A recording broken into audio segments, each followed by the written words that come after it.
Hello दोस्तों, कैसे हैं आप सब। हम एक बार फिर से आपके सामने हाजिर हैं एक नई मज़ेदार चटपटी कहानी के साथ, जो कि सस्पेंस से भरपूर होगी। क्योंकि इस कहानी में रोमांस के साथ साथ पुनर्जन्म के थ्रिल का तड़का भी होगा। और साथ में होगी बहुत सारी मस्ती, प्यार, मोहब्बत, डर, धोखा, तड़प, पागलपन और ना जाने क्या क्या। तो आइए चलते हैं कहानी की ओर। पहला दृश्य। ओए छोरी, पानी भरने चलेगी? एक औरत ने पूछा। ना, आज ना आऊँगी, कुंवर सा आ रहे से। उन्हें देखे बगैर तो मैं कतई न जाऊँगी। एक 20-22 साल की लड़की ने कहा। वो औरत सिर हिलाकर चली गई। उस लड़की ने ट्रेडिशनल कपड़े पहने हुए थे, माथे पर घूंघट डाला हुआ था और खूबसूरत सा दामन पहन रखा था। तभी वहां से एक सवारी निकली। वो लड़की बहुत खुश होकर सवारी की ओर देखने लगी। उसकी आंखों में किसी से मिलने की बेताबी साफ झलक रही थी। सवारी उसके पास आकर रुकी और सबसे पहले शाही घोड़े से एक 25-26 साल का लड़का उतरकर उसके पास चला आया। कैसी हो? उस लड़के ने पूछा। उसने भी ट्रेडिशनल कुर्ता और धोती पहन रखी थी। साथ ही गले और हाथों में भारी सोने के गहने भी पहन रखे थे। बस कुंवर सा, आपको देख ली तो एकदम मस्त हो गई, उस लड़की ने शर्माते हुए कहा। ठीक है, अब चलो, इससे पहले कोई आए। घोड़ी पर चढ़कर बैठ जाओ और चलो घूमने चलते हैं। उस लड़की ने हाँ में सिर हिलाया। इधर उधर कोई गांव वाला नहीं है। ये देखकर कुंवर शाह की मदद से वो घोड़े पर चढ़ गई। उसके पीछे कुंवर शाह भी घोड़ी पर चढ़ गए और उसे अपनी बाहों के घेरे में लेते हुए उन्होंने घोड़े की लगाम थाम ली।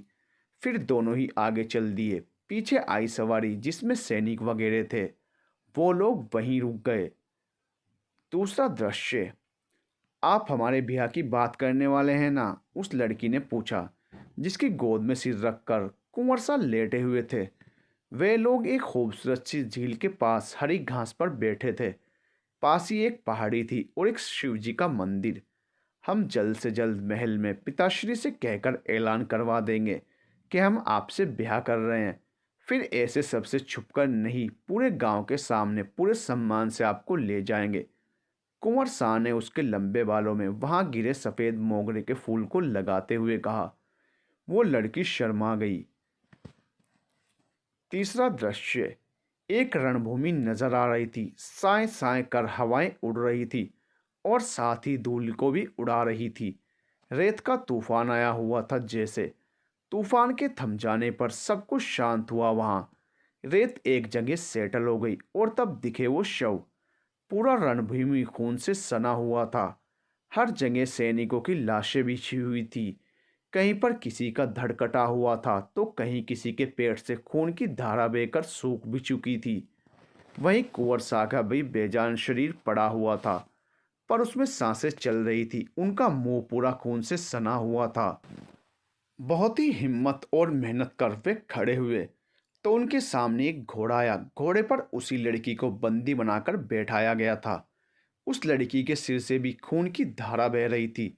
उस लड़की की आंखों से आंसुओं की भी धारा बह रही थी, पर दोनों मजबूर थे। वहीं उस घोड़े पर उस लड़की के पीछे एक आदमी ने अट्टहास किया। देखा कुंवर सा, हमने अपना वादा निभाया। पर वो इससे आगे कुछ बोलता कि वो लड़की उतर गई। उसने चाकू से अपने हाथ खोलने की कोशिश की, इसलिए उसकी कलाइयों में से खून बह रहा था, पर उसके हाथ खुल चुके थे। उसने मुंह पर से कपड़ा हटाया और जोर से चीख कर बोली, नहीं अधंसा, आपका वादा हम इस जन्म में तो क्या, किसी जन्म में पूरा नहीं होने देंगे। अगर हम कुंवर सा के ना हो सके तो किसी के नहीं रहेंगे। अपने हाथ में रखा चाकू उसने अपने पेट में मार लिया और बोली, कुंवर सा, अगले जन्म में भी आपका पनघट पर ही इंतजार करेंगे। और उसने एक और वार अपने पेट पर कर दिया और वहीं लड़खड़ाकर गिर गई और मर गई। अदंत घोड़े पर बैठा लड़का। उसने देखा, फिर कहा, पागल लड़की, खैर बदला तो पूरा हुआ हमारा, कहकर वो घोड़े की लगाम खींच दूसरी ओर चल दिया। वहीं कुंवर सा जोर से चीख पड़े, देविका, और वो भी वहीं मर गए। उस रेगिस्तान में भी तेज बारिश होने लगी। उस झील किनारे शिवजी के मंदिर की घंटियां जोरों से बजने लगी। देविका! और एक बार और चीख कर वो लड़का अपने बिस्तर पर उठ बैठा। उसने आसपास देखा तो अपने कमरे में ही था। कमरा पूरा सामान्य था, कोई रणभूमि नहीं। एक साफ सुथरा सफेद रंग का कमरा जिसमें जरूरत के सामान व्यवस्थित ढंग से रखे हुए थे। भाई यार, कसम से अब तो इस पूरी दुनिया की देविका नाम की लड़कियों को किडनैप कर दूंगा मैं।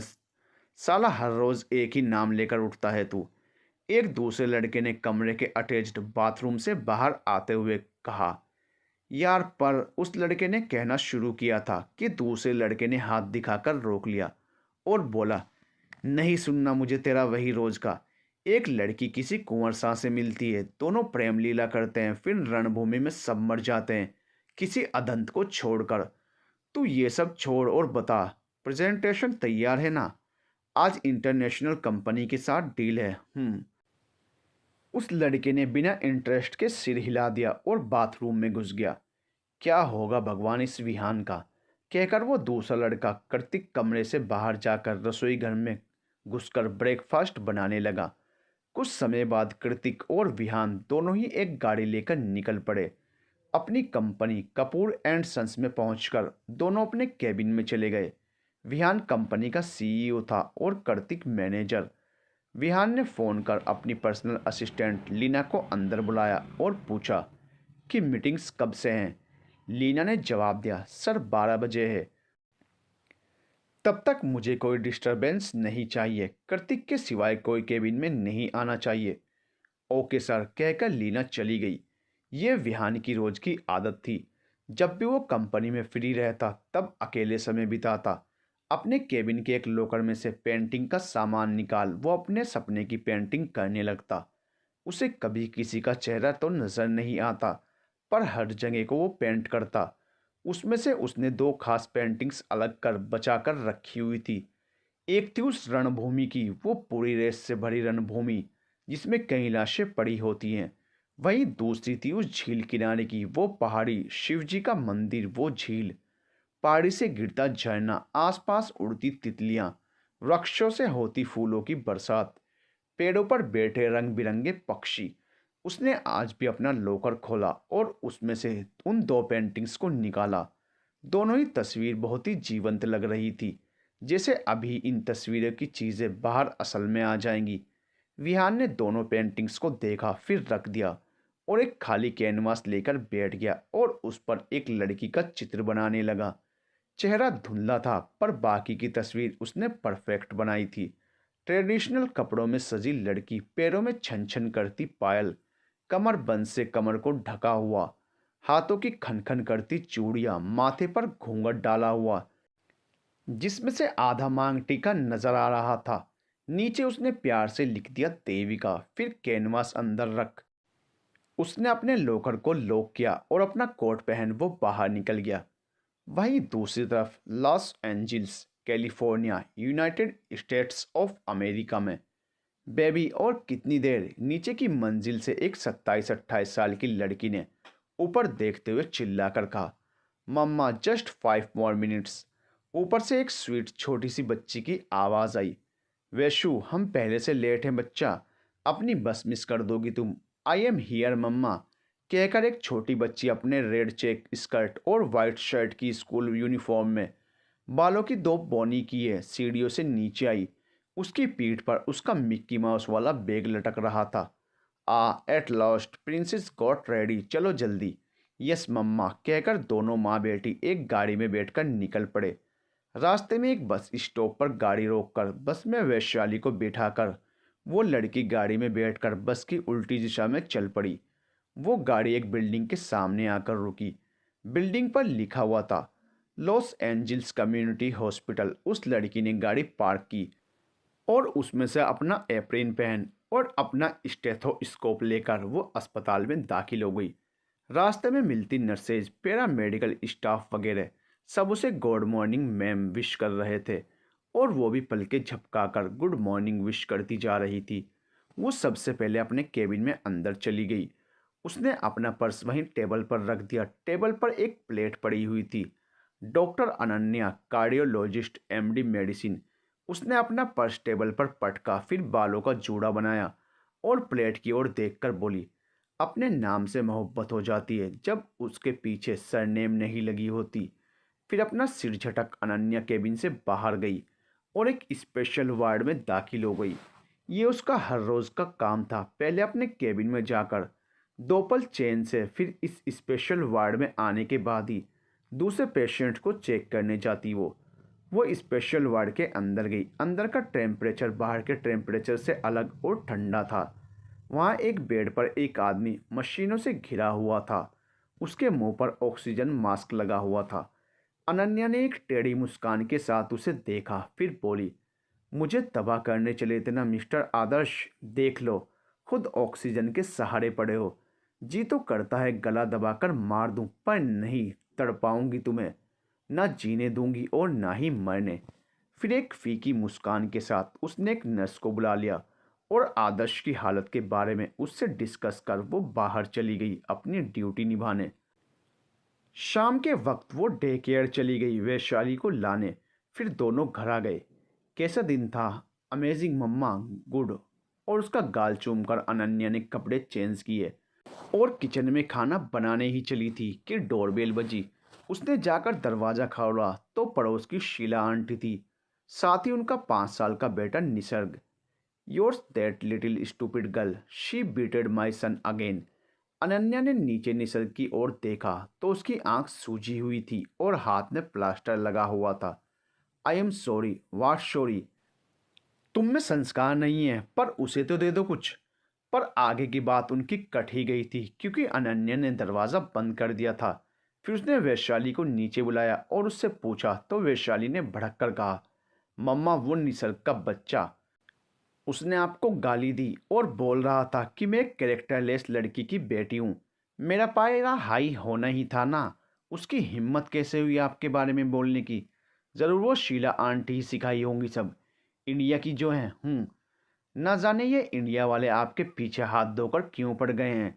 इधर बाकी सबको तो कोई फ़र्क नहीं। मुझसे गुस्सा कंट्रोल नहीं हुआ, इसलिए मैंने उसकी सुताई कर दी। ज़्यादा कुछ नहीं किया, बस हाथ तोड़ा। अनन्या ने मुस्कुराकर सिर ना में हिला दिया, फिर उसका सिर से हिलाकर चली गई। वो किचन में आकर सोच रही थी, अच्छा है, कम से कम वैशु वैसी बेवकूफ़ तो नहीं है जैसी मैं कभी हुआ करती थी। पूरा कॉरिडोर शांति से भरा हुआ था। एक पत्ता तक नहीं हिल रहा था। तभी सामने का एक बड़ा सा दरवाज़ा खुला और उसमें से विहान और कार्तिक बाहर आए।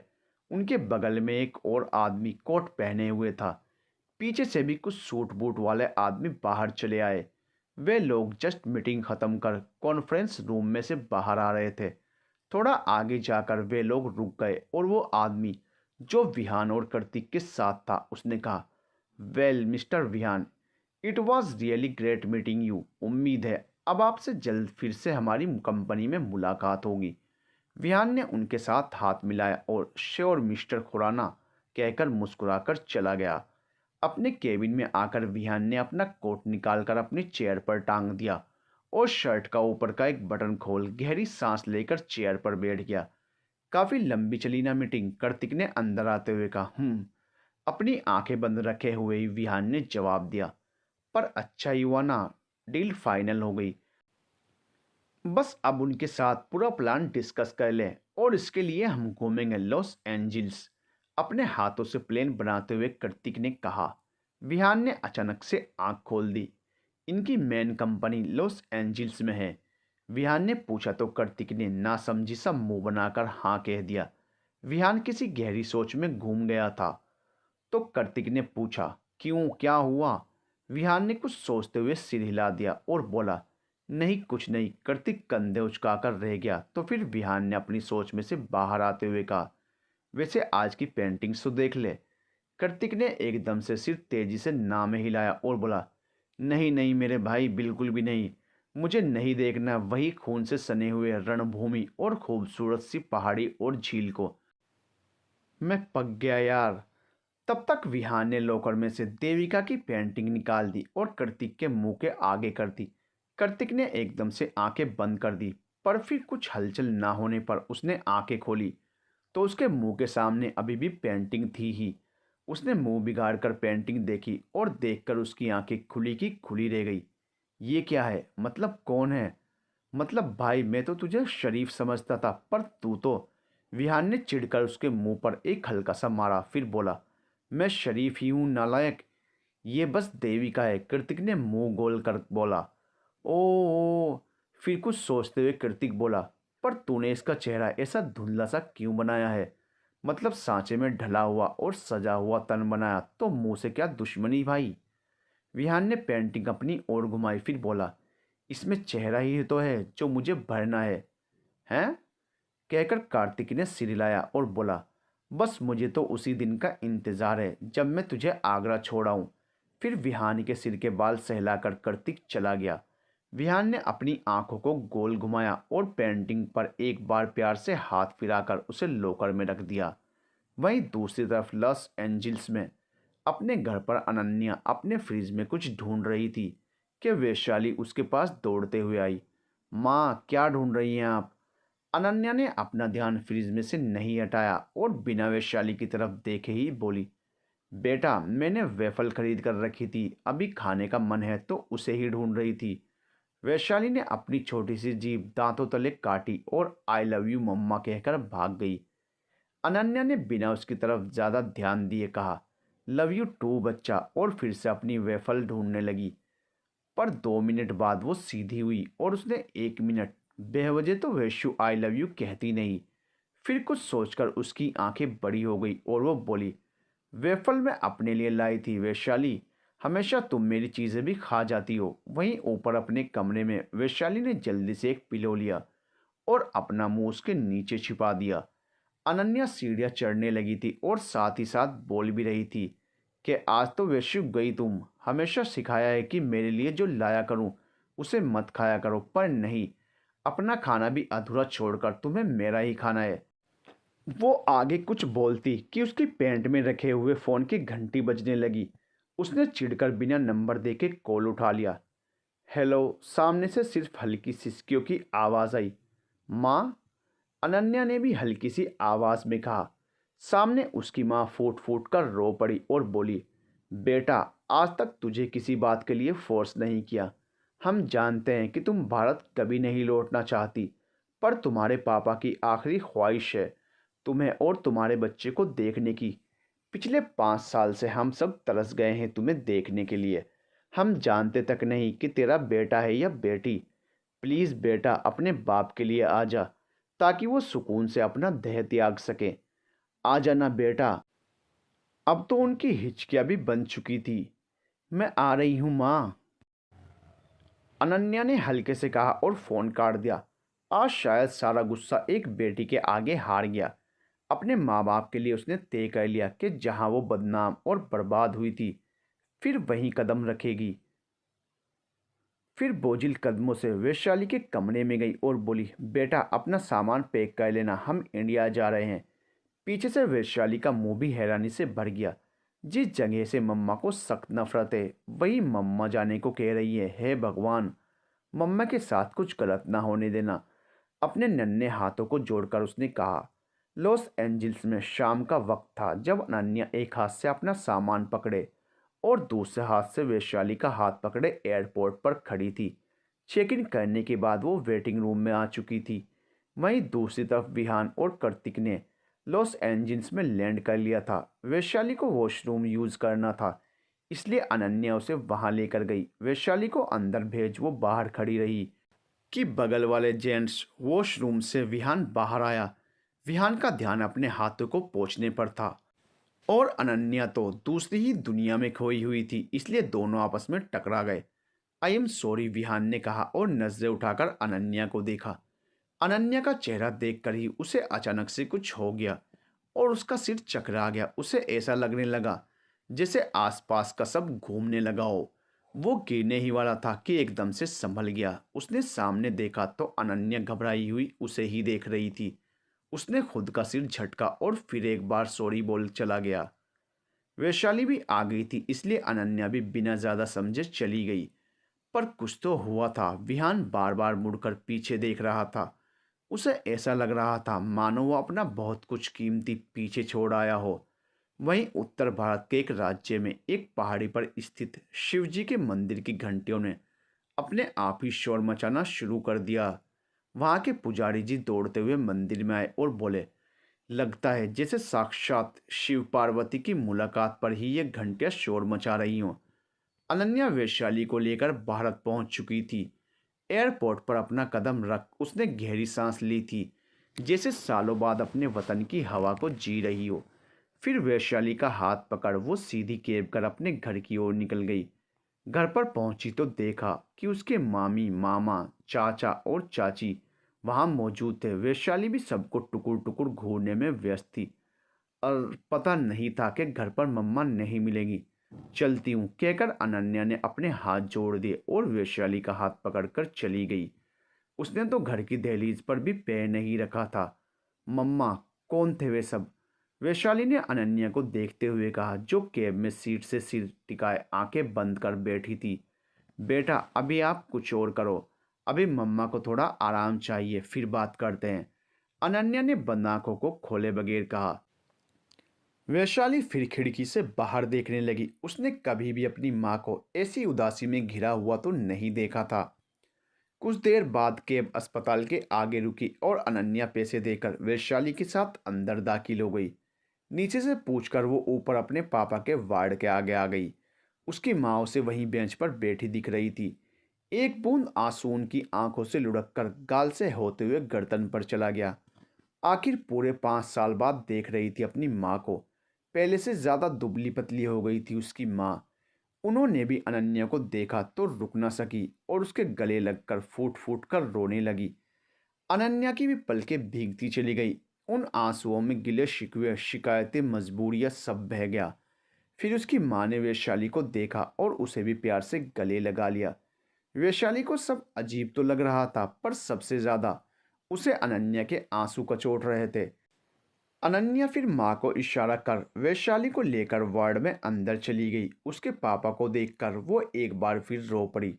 मशीनों से घिरे काफी दुबले पतले से उसके पापा ने धीरे से आंखें खोली और उसके माथे पर हाथ रखा और वैशाली के माथे पर हाथ रखा। फिर हल्की धीमी आवाज में कहा, बेटा, हमेशा याद रखना मैं तेरे साथ ही हूँ। और उनकी आंखें हमेशा के लिए बंद हो गई। अगले दिन अंतिम संस्कार करके अनन्या अपने होटल आ गई। अपनी माँ के कहने से वैशाली को उसने घर भेज दिया, पर खुद आने से मना कर दिया। रात भर भी वो अस्पताल में रही थी और सुबह से होटल में ठहरी थी। शाम का वक्त हो चला था और उसके पास कुछ करने को था नहीं, तो बेकार के ख्याल करने की जगह उसने टहलना सही लगा। वो घूमते घूमते काफ़ी दूर चली गई और पहाड़ी इलाके में घुस गई। वहाँ की सबसे पहली पहाड़ी चढ़कर नीचे खाई की ओर देखने लगी कि उसे वहीं से पानी की आवाज़ आई। देखा तो ऊपर से एक झरना गिरकर नीचे एक झील बन गया था। शाम भी ढलने वाली थी, खूबसूरत सा नज़ारा था। वहीं पास एक शिव जी का मंदिर था। वो अंदर दाखिल हुई कि घंटियां अपने आप बजने लगी। उसने आश्चर्य से सब जगह देखा, फिर दर्शन करने लगी और बोली, भगवान, आज तक कभी अपने फैसले पर नहीं डगमगाई, पर आज ऐसा लग रहा था मानो बहुत अंधेरे में जी रही हूँ, मदद कीजिएगा। उसने कहकर अपनी आंखें बंद कर ली कि अचानक उसके सामने लॉस एंजल्स की एयरपोर्ट पर टकराए लड़के विहान का चेहरा आ गया। उसने तुरंत आंखें खोल दी और सिर झटक कर चली गई। पीछे मंदिर में रखी शिवजी की मूर्ति जैसे अनन्या को देखकर ही मुस्कुरा रही थी। वहीं दूसरी तरफ विहान के जहन में से अनन्या जा ही नहीं रही थी। वो बस उसकी आंखें याद कर जैसे उनमें खोता जा रहा था। उसने पूरे रास्ते और पूरी मीटिंग के दौरान खामोशी और ख्यालों की चादर ओढ़ रखी थी। होटल के रूम में पहुंचकर उसने बेख्याली में ही देविका की पेंटिंग उठाई और उसमें वो धुंधला सा चेहरा मिटाकर अनन्या का चेहरा बना दिया। ये क्या हो गया मुझसे? देविका की जगह ये? विहान फिर खुद पर ही आश्चर्य से भर गया था। पर एक बात बहुत गौर करने लायक थी कि उस सांचे से ढले शरीर पर अनन्या का मुखड़ा बहुत ही बेहतरीन तरीके से सूट कर गया था। लगता है आपसे दोबारा मुलाकात तो करनी ही पड़ेगी मिस देविका, कहकर विहान ने चित्रकर्तिक को दिखाया तो वो भी उछल पड़ा। ओहो, अब सारी देविका को किडनैप नहीं करना पड़ेगा, अब सिर्फ इसे उठाएंगे, कृतिक ने कहा, पर चेहरा देखकर अंदर से वो भी किसी गहरी सोच में था। विहान उसे सिर पर मारकर चला गया। दोनों फिर शाम को टहलने निकले थे कि विहान बेख्याली में चला जा रहा था और इसलिए उसकी टक्कर हो गई। ज़्यादा चोट तो नहीं आई थी, पर खून बह रहा था और अस्पताल भी नज़दीक था। तो कृतिक उसे लॉस एंजल्स कम्युनिटी हॉस्पिटल लेकर चला गया। उसकी चोट पर पट्टी होने के बाद वो यूं ही बैठा हुआ था और कृतिक बिल भर रहा था कि ना जाने क्यों वो एक वार्ड की तरफ आकर्षित हुआ और उस ओर चल दिया। वार्ड के पास जाने से पहले बीच में एक डॉक्टर का केबिन आया तो वो झटके से रुक गया। उसने देखा तो केबिन में लॉक लगा हुआ था। उसने बाहर लटकाई प्लेट देखी तो उसमें लिखा था doctor Ananya, MD medicine, cardiologist. उसने ध्यान से नाम को देखा, फिर आगे बढ़ गया और उस वार्ड का दरवाज़ा खोला और अंदर दाखिल हो गया। अंदर का टेम्परेचर बाहर से थोड़ा ठंडा था। ये वही वार्ड था जहां अनन्या हमेशा सुबह अपनी ड्यूटी के पहले आकर आदर्श को देखती थी। अंदर बेड पर मशीनों के बीच लेटे आदर्श को देख विहान चौंक गया और उसका सिर चिकराने लगा। उसने लगने लगा मानो वो किसी और ही जगह पर पहुंच गया हो। उसके आसपास सब कुछ धुंधला गया। वो एक बहुत बड़ा महल था। वहां पर दो शाही बैठक रखे हुए थे और उनमें से एक पर एक इंसान बैठा हुआ था जिसकी सिर्फ पीठ दिख रही थी और दूसरी बैठक पर एक और इंसान बैठा था जिसका चेहरा बिल्कुल आदर्श से मिलता जुलता था। आदर्श ने टेबल पर से एक शाही गिलास उठाया और बोला, तो कुंवर सा, आज इस वक्त वायु की साक्षी में हम ये वादा करते हैं आपसे कि जल्दी आपकी तबाही करेंगे। फिर चेहरे पर एक टेढ़ी मुस्कान के साथ उसने कहा, वो भी आपकी प्रेमिका के सामने। उधर बैठा इंसान गुस्से से भर गया और उसने तेज आवाज में कहा, अदंत सा। पर अदंत आदर्श खड़ा होकर टेढ़ी मुस्कान के साथ चला गया। फिर अचानक से सब गायब हो गया और विहान अदंत कहकर वहीं बेहोश होकर गिर पड़ा। तभी आदर्श का ध्यान रखने वाली नर्स अंदर आई और विहान को वहां गिरा हुआ देखकर चीख उठी। दूसरी तरफ बिल पे कर कार्तिक ने आसपास देखा तो विहान कहीं नहीं दिखा। उसने अपना सिर खुजलाते हुए कहा, अस्पताल भी घूमने की जगह है जो ये चला गया। नहीं लगता है इस नालायक को एक और देविका मिल गई क्या कहीं। कहाँ रह गया होगा। फिर अपना सिर झटक कर वो आगे बढ़ा। कार्तिक विहान को ढूंढ रहा था कि एक वार्ड में से नर्स के चिल्लाने की आवाज़ आई और कार्तिक के साथ साथ वहां मौजूद मेडिकल स्टाफ भी वार्ड की ओर दौड़ पड़े। व्हाट हैपेंड, एक वार्ड बॉय ने आकर पूछा। This boy here, how he reached here and got unconscious. उस नर्स ने विहान की तरफ इशारा करते हुए कहा। उसने वार्ड बॉय ने सिर हिलाते हुए कहा, मैं भी ए पेशेंट। फिर बाकी सब ने मिलकर विहान पर पानी की बूंदें छिड़क दी तो वह होश में आया। कृतिक सबसे माफ़ी मांगते हुए उसे ले गया। नालायक कहीं के, कर क्या रहा था तू। अस्पताल से लेकर होटल के कमरे में पहुंचने तक कृतिक यही पूछे जा रहा था, पर विहान ने जवाब नहीं दिया। उसने चुपचाप अपना लॉकर खोला और उसमें से एक खाली कागज लेकर उस पर चित्रकारी करने लगा। कुछ देर पश्चात उसने चित्र को देखा। उसने हूबहू आदर्श को कागज पर उतारा था। ये तो वही लड़का है ना जो उस वार्ड का पेशेंट था, कार्तिक ने पूछा। विहान ने छोटा सा जवाब दिया। वो सिर्फ पेंटिंग को देखने में व्यस्त था। तू और तेरी चित्रकला, कहकर कार्तिक वहां से चला गया। इसमें कुछ तो मिसिंग है, कहकर विहान ने पेंट ब्रश उठाकर आदर्श के दाएं गाल पर एक काला छोटा सा गोला बनाया और हल्के से बड़बड़ाया, अदंत कुमार। फिर पेंटिंग को देखकर उसने उसे अंदर रख दिया और दूसरी पेंटिंग ली जो कि देविका उर्फ अनन्या की थी। उसने उस चित्र को सीने से लगा लिया और फिर कहा, सिर्फ आपके चित्र के करीबी से ही दिल धड़कने लगता है। मोहब्बत का आगाज या कुछ तो रहस्यमयी कुछ और। पर जो भी हो, जल्द से मिलना है आपसे। फिर चित्र को चूमकर उसने उसे अंदर रख दिया। अनन्या वापस होटल आ चुकी थी। कुछ देर वैशु से फ़ोन पर बात करने के बाद वो लेट गई और ऊपरी दीवार को घूरने लगी। रोज़ तो रात को वैशाली को सुलाते हुए खुद भी सो जाया करती थी, पर आज तो वैशाली थी ही नहीं उसके पास। ऊपर से उसके पापा की मौत, उसका भारत में होना। नींद तो फिर आती कैसे। उसने आसपास नजरें घुमाई। ऐसा लगा मानो पूरा कमरा उसे काटने को दौड़ रहा था। गहरी सांस लेकर उसने आंखें बंद की कि उसे वो दिन याद आ गया जब वो आदर्श से पहली बार मिली थी। लगभग 9 साल पहले अनन्या 23 की हो चुकी थी और उसकी दादी ने उसके लिए रिश्ता देखना शुरू कर दिया था। वैसे तो वो शादी के लिए कतई तैयार नहीं थी और आगे पढ़ना चाहती थी, पर जब उसके पापा की ही बिसात नहीं थी दादी के खिलाफ जाने की, तो वो किस खेत की मूली थी। दादी ने एक जगह रिश्ता तय करवा दिया और आज उसे लड़के वाले देखने आ रहे थे। कुछ ही देर बाद लड़के वाले उनके घर पर आ चुके थे और वो साड़ी में खूबसूरती से सजी हुई थी। कुछ देर बाद जब उसे आगे ले जाया गया तब उसने नजरें उठाकर उस लड़के को देखा था। आदर्श। तब उसे क्या पता था कि दिखने में भोला भाला ये लड़का उसकी जिंदगी तबाह करने वाला था। आदर्श के परिवार वालों की ओर से बस उसके पिता और दो बड़े भाई आए हुए थे। उस वक्त दादी और सबकी रजामंदी के साथ बिना उसकी मर्जी पूछे ही परिवार वालों के बीच सगाई तक निपटा दी गई थी। उसे वैसे तो शादी से कोई तकलीफ नहीं थी, बस वो इतना चाहती थी कि उसके ससुराल वाले उसे आगे पढ़ने दे। आदर्श ने जाते जाते कह दिया कि अगले दिन वो अनन्या से ऐसे ही अकेले में मुलाकात करना चाहता था। अब उसके परिवार वालों के सामने तो सबको हाँ कर देना पड़ा, पर फिर उसकी दादी फट पड़ी। हाय राम, कैसा लड़का है, शादी से पहले लड़की से अकेले मुलाकात करने की बात सब बड़ों के बीच कहता है। दादी ने मुंह बिगाड़ कर कहा तो उसके पिताजी ने कहा, पर माँ, आपने ही लड़के को पसंद किया है और आजकल तो ये आम है। अगले दिन वो सलवार कमीज में तैयार थी, घबराहट तो उसे पूरी हो रही थी। आज पहली बार वो अपने मंगेतर और भावी पति के साथ बाहर अकेले जा रही थी। काफी सपने संजो दिए थे उसने पिछली रात ही। उसकी बड़ी बहन से उसने सुन रखा था कि शादी के बाद सब बदल जाता है, और उसने देखा था कि उसके जीजू कैसे उसकी बहन का ख्याल रखा करते थे। तो मतलब मेरी भी शादी के बाद आदर्श जी मेरा वैसा ख्याल रखेंगे। और उसने शर्मा कर खुद को पीलों से ढक दिया था।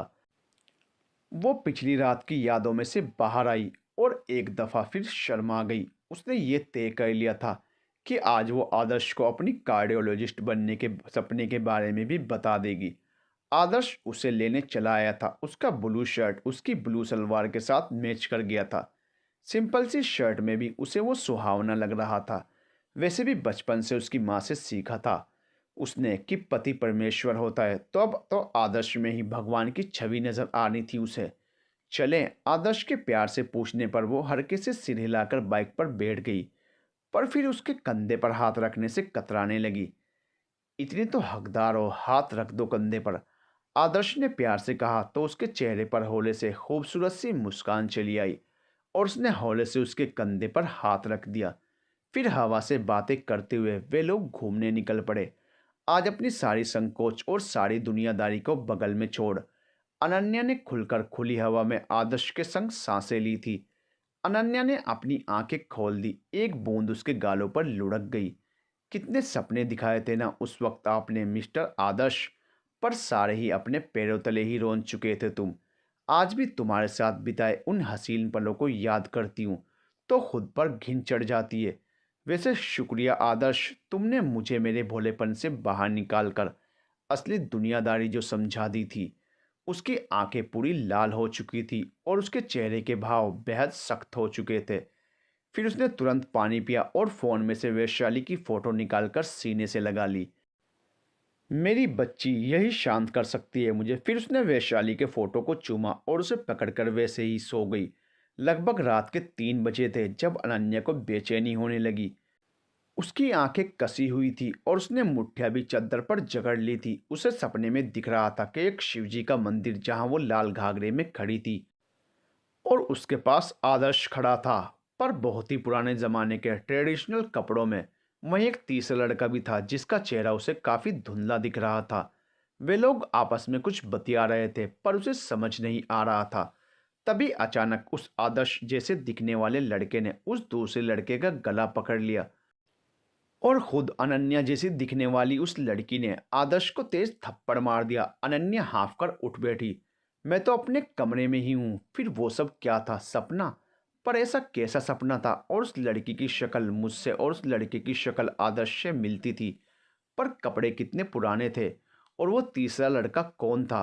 अपने बाल पकड़कर कुछ देर तो वो सोचती रही, पर फिर बुरा सपना मानकर उसने गहरी सांस ली और खुद को संयत कर फिर से सो गई। वहीं दूसरी तरफ विहान बैठा अपना काम कर रहा था। तभी कार्तिक उसके पास चला आया और बोला, कल वापस इंडिया की फ्लाइट है अपनी।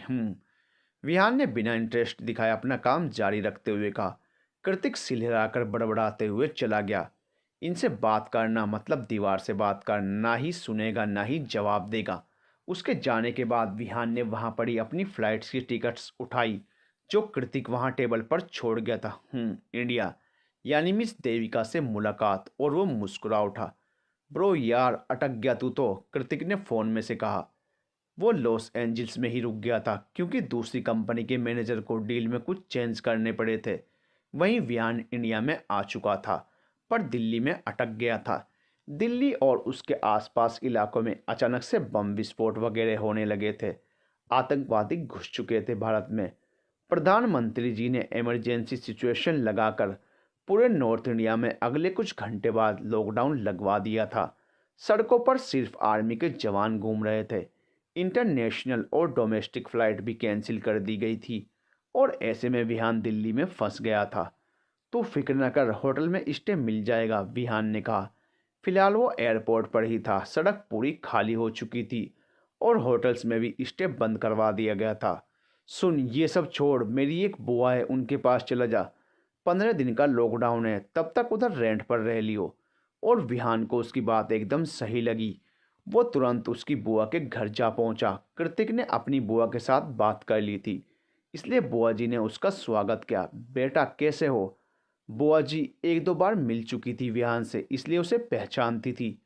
बस बुआ जी, एकदम ठीक हूँ, और देखिए आ गया आपको परेशान करने, विहान ने हंसते हुए कहा।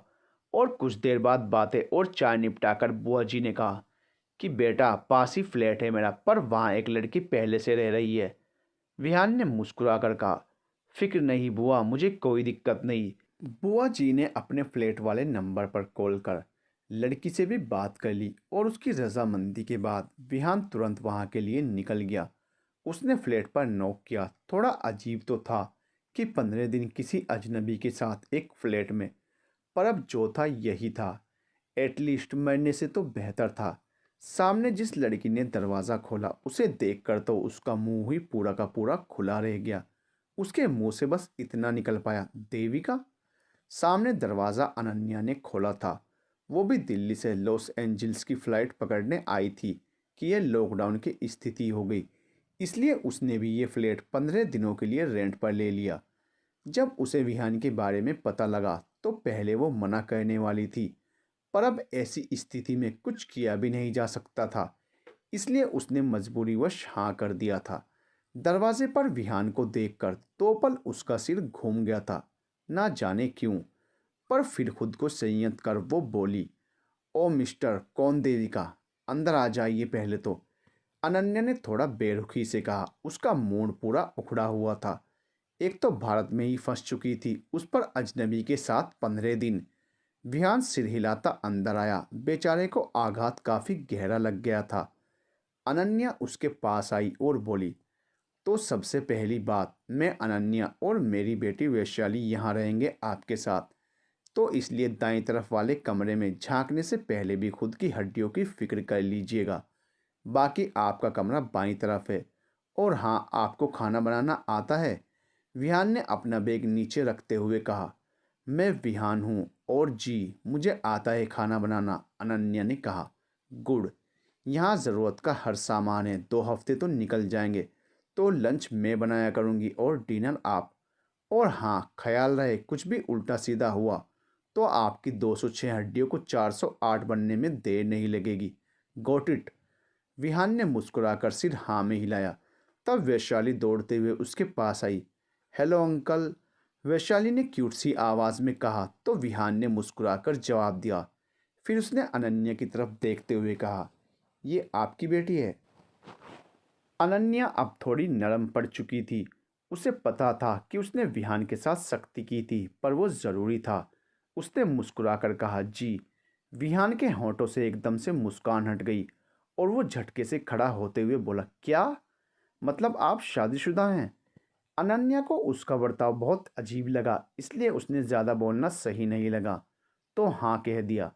विहान ज़बरदस्ती फीका सा मुस्कुराया और मैं फ्रेश होकर आता हूँ कहकर अपना सामान लेकर अपने कमरे में भाग गया। अनन्या ने उसकी तरफ नासमझी से देखा और बोली, इसे क्या हुआ? वैशाली ने अपनी नन्ही नन्ही हथेलियों से अपना मुंह ढका और हंस पड़ी। फिर बोली, लगता है आज इनके दिल के अरमान आंसुओं में बहेंगे। अनन्या ने अपने दोनों हाथ कमर पर रखकर उसे गुस्से से घूरा तो वो फिर से अपने दांत दिखाकर कमरे में भाग गई। अनन्या ने अपना सिर हिलाते हुए कहा, इसका यूट्यूब और इंस्टा कम करवाना पड़ेगा। फिर वो भी अपने कमरे में चली गई। वहीं विहान अपने कमरे में चला आया। उसकी पलकें भीग चुकी थी। उसने कसकर दरवाज़ा बंद कर दिया और अपनी आंखें पोंछते हुए बोला, इतना भी क्या फ़र्क पड़ना चाहिए मुझे। अभी सिर्फ दो ही तो मुलाकात हुई हैं और मोहब्बत थी भी तो सिर्फ एक तरफा ना, और शायद रहेगी भी। तभी उसे कृतिक का फ़ोन आया। उसने पहली बार में उठाया नहीं, फिर दूसरी बार में उठाकर उसके सवालों के जवाब देने लगा। कुछ देर बाद कृतिक ने कहा, तुझे हुआ क्या, सिर्फ हाँ हूँ कर रहा है और यह चेहरा इतना लाल क्यों है। विहान ने इतना सुना कि उसकी रुलाई निकल गई। उसने कृतिक को सब बताया। यार, इसमें तू रोतलू क्यों बन रहा है, कोई दूसरी पटा लियो। सिर्फ एक मुलाकात में तुझे प्यार होता है और दूसरी मुलाकात में दिल टूटता है और तू इसमें रो रहा है। साला, मेरे साथ तो ये रोज होता है। अगर मैं तेरी तरह हो गया तो भारत में एक और गंगा बहने लगेगी। उसकी बात सुन विहान हंस पड़ा। फिर बोला, नौटंकी बंद कर तेरी। और यार, ये सिर्फ एक दो मुलाकात की बात नहीं लग रही मुझे। मतलब ऐसा लगता है जैसे जन्मों से जानता हूँ उन्हें, और पहले भी एक दफ़ा खो चुका हूँ और आज फिर। आगे विहान चुप हो गया। ज़्यादा ना सोच यार, जो होना होगा वो होगा ही, ठीक, कृतिक ने कहा। फिर कुछ देर बात कर विहान ने फ़ोन रख दिया।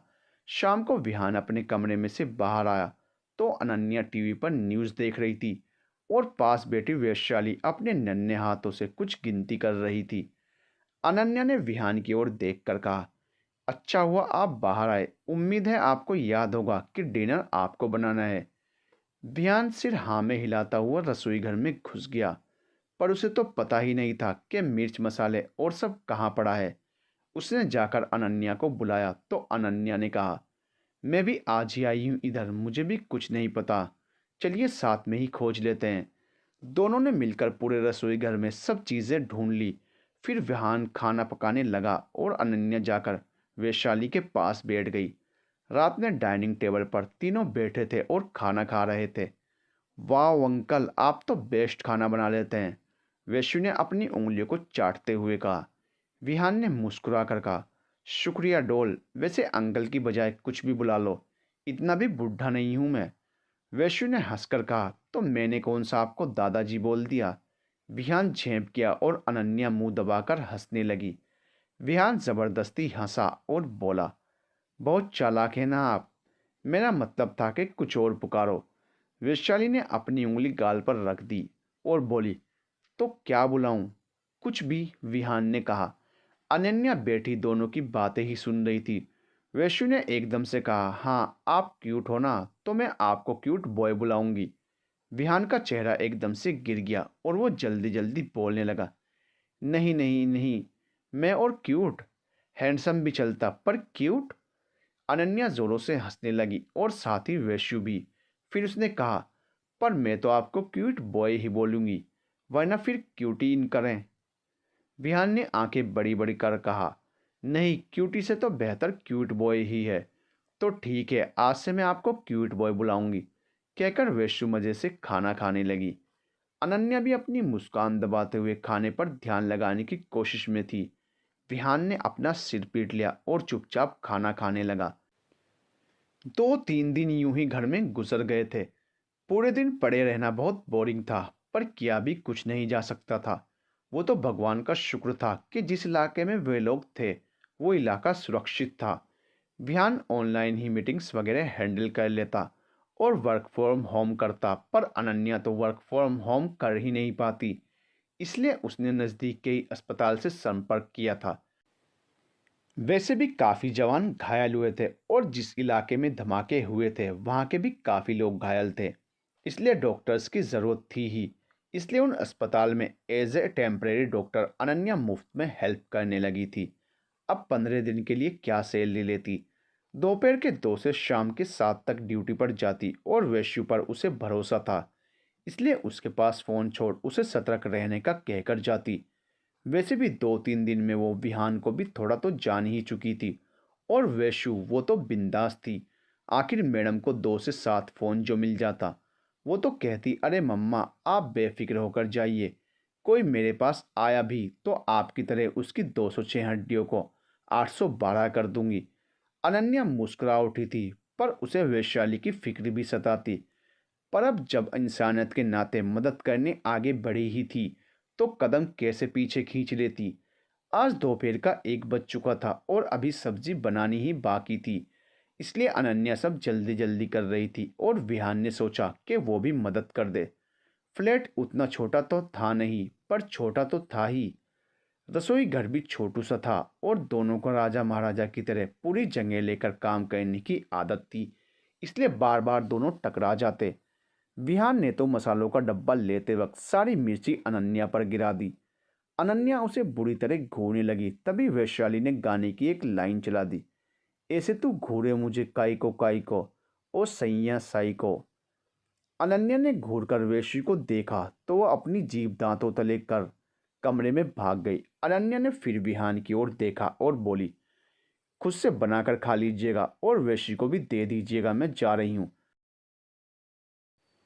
और वो पैर पटक कर कमरे में चली गई और तैयार होकर बिना खाए ही अस्पताल चली गई।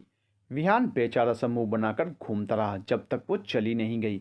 फिर खाना बनाकर उसने वैशु को बुलाया तो दोनों साथ में डाइनिंग टेबल पर बैठकर खाने लगे। वैशु चुपचाप चमचे से खेलते हुए खा रही थी कि विहान ने पूछा, और बेटा स्कूल जाते हो? वैशु ने उसे घूरा फिर बोली, ज़्यादा ना मेरे रिश्तेदार बनने की कोशिश न कीजिए। विहान सकपका गया। वो तो सिर्फ ऐसे ही उससे बात कर अनन्या के बारे में और जानना चाह रहा था, पर ये लड़की? उसने ज़बरदस्ती हंसकर कहा, मतलब आपके रिश्तेदार आपको इतना परेशान करते हैं? वैशु ने मस्ती से खाते हुए कहा, नहीं, रिश्तेदारों से कोई मिलना जुलना ही नहीं है। पैदा हुई तब से सिर्फ मम्मा को ही देखी हूँ। बाकी हाँ, पड़ोसी परेशान ज़रूर करते हैं। विहान चौंक गया, फिर बोला, सिर्फ मम्मा? पापा को कौन याद करेगा बेटा जी? वैश्य ने खाते हुए कहा, मेरे पापा हैं ही नहीं, मतलब मैंने उन्हें कभी देखा नहीं और मम्मा भी मेरे अलावा किसी के करीब नहीं है। विहान को बड़ा सा झटका और सदमा लगा था, पर उसने ठीक है कहकर बात उधर ही ख़त्म कर दी। पर पूरे दिन बेचारा सोचता रह गया था। शाम को अनन्या घर आई तो काफ़ी थकी हुई लग रही थी। विहान सोफे पर बैठा न्यूज़ चैनल घुमा रहा था और वैशाली उसके बगल में बैठी हुई थी और बार बार उसकी टी शर्ट खींचकर चैनल बदलने को कह रही थी। अनन्या दोनों को देखकर मुस्कुराई, पर फिर उसकी मुस्कान गायब हो गई।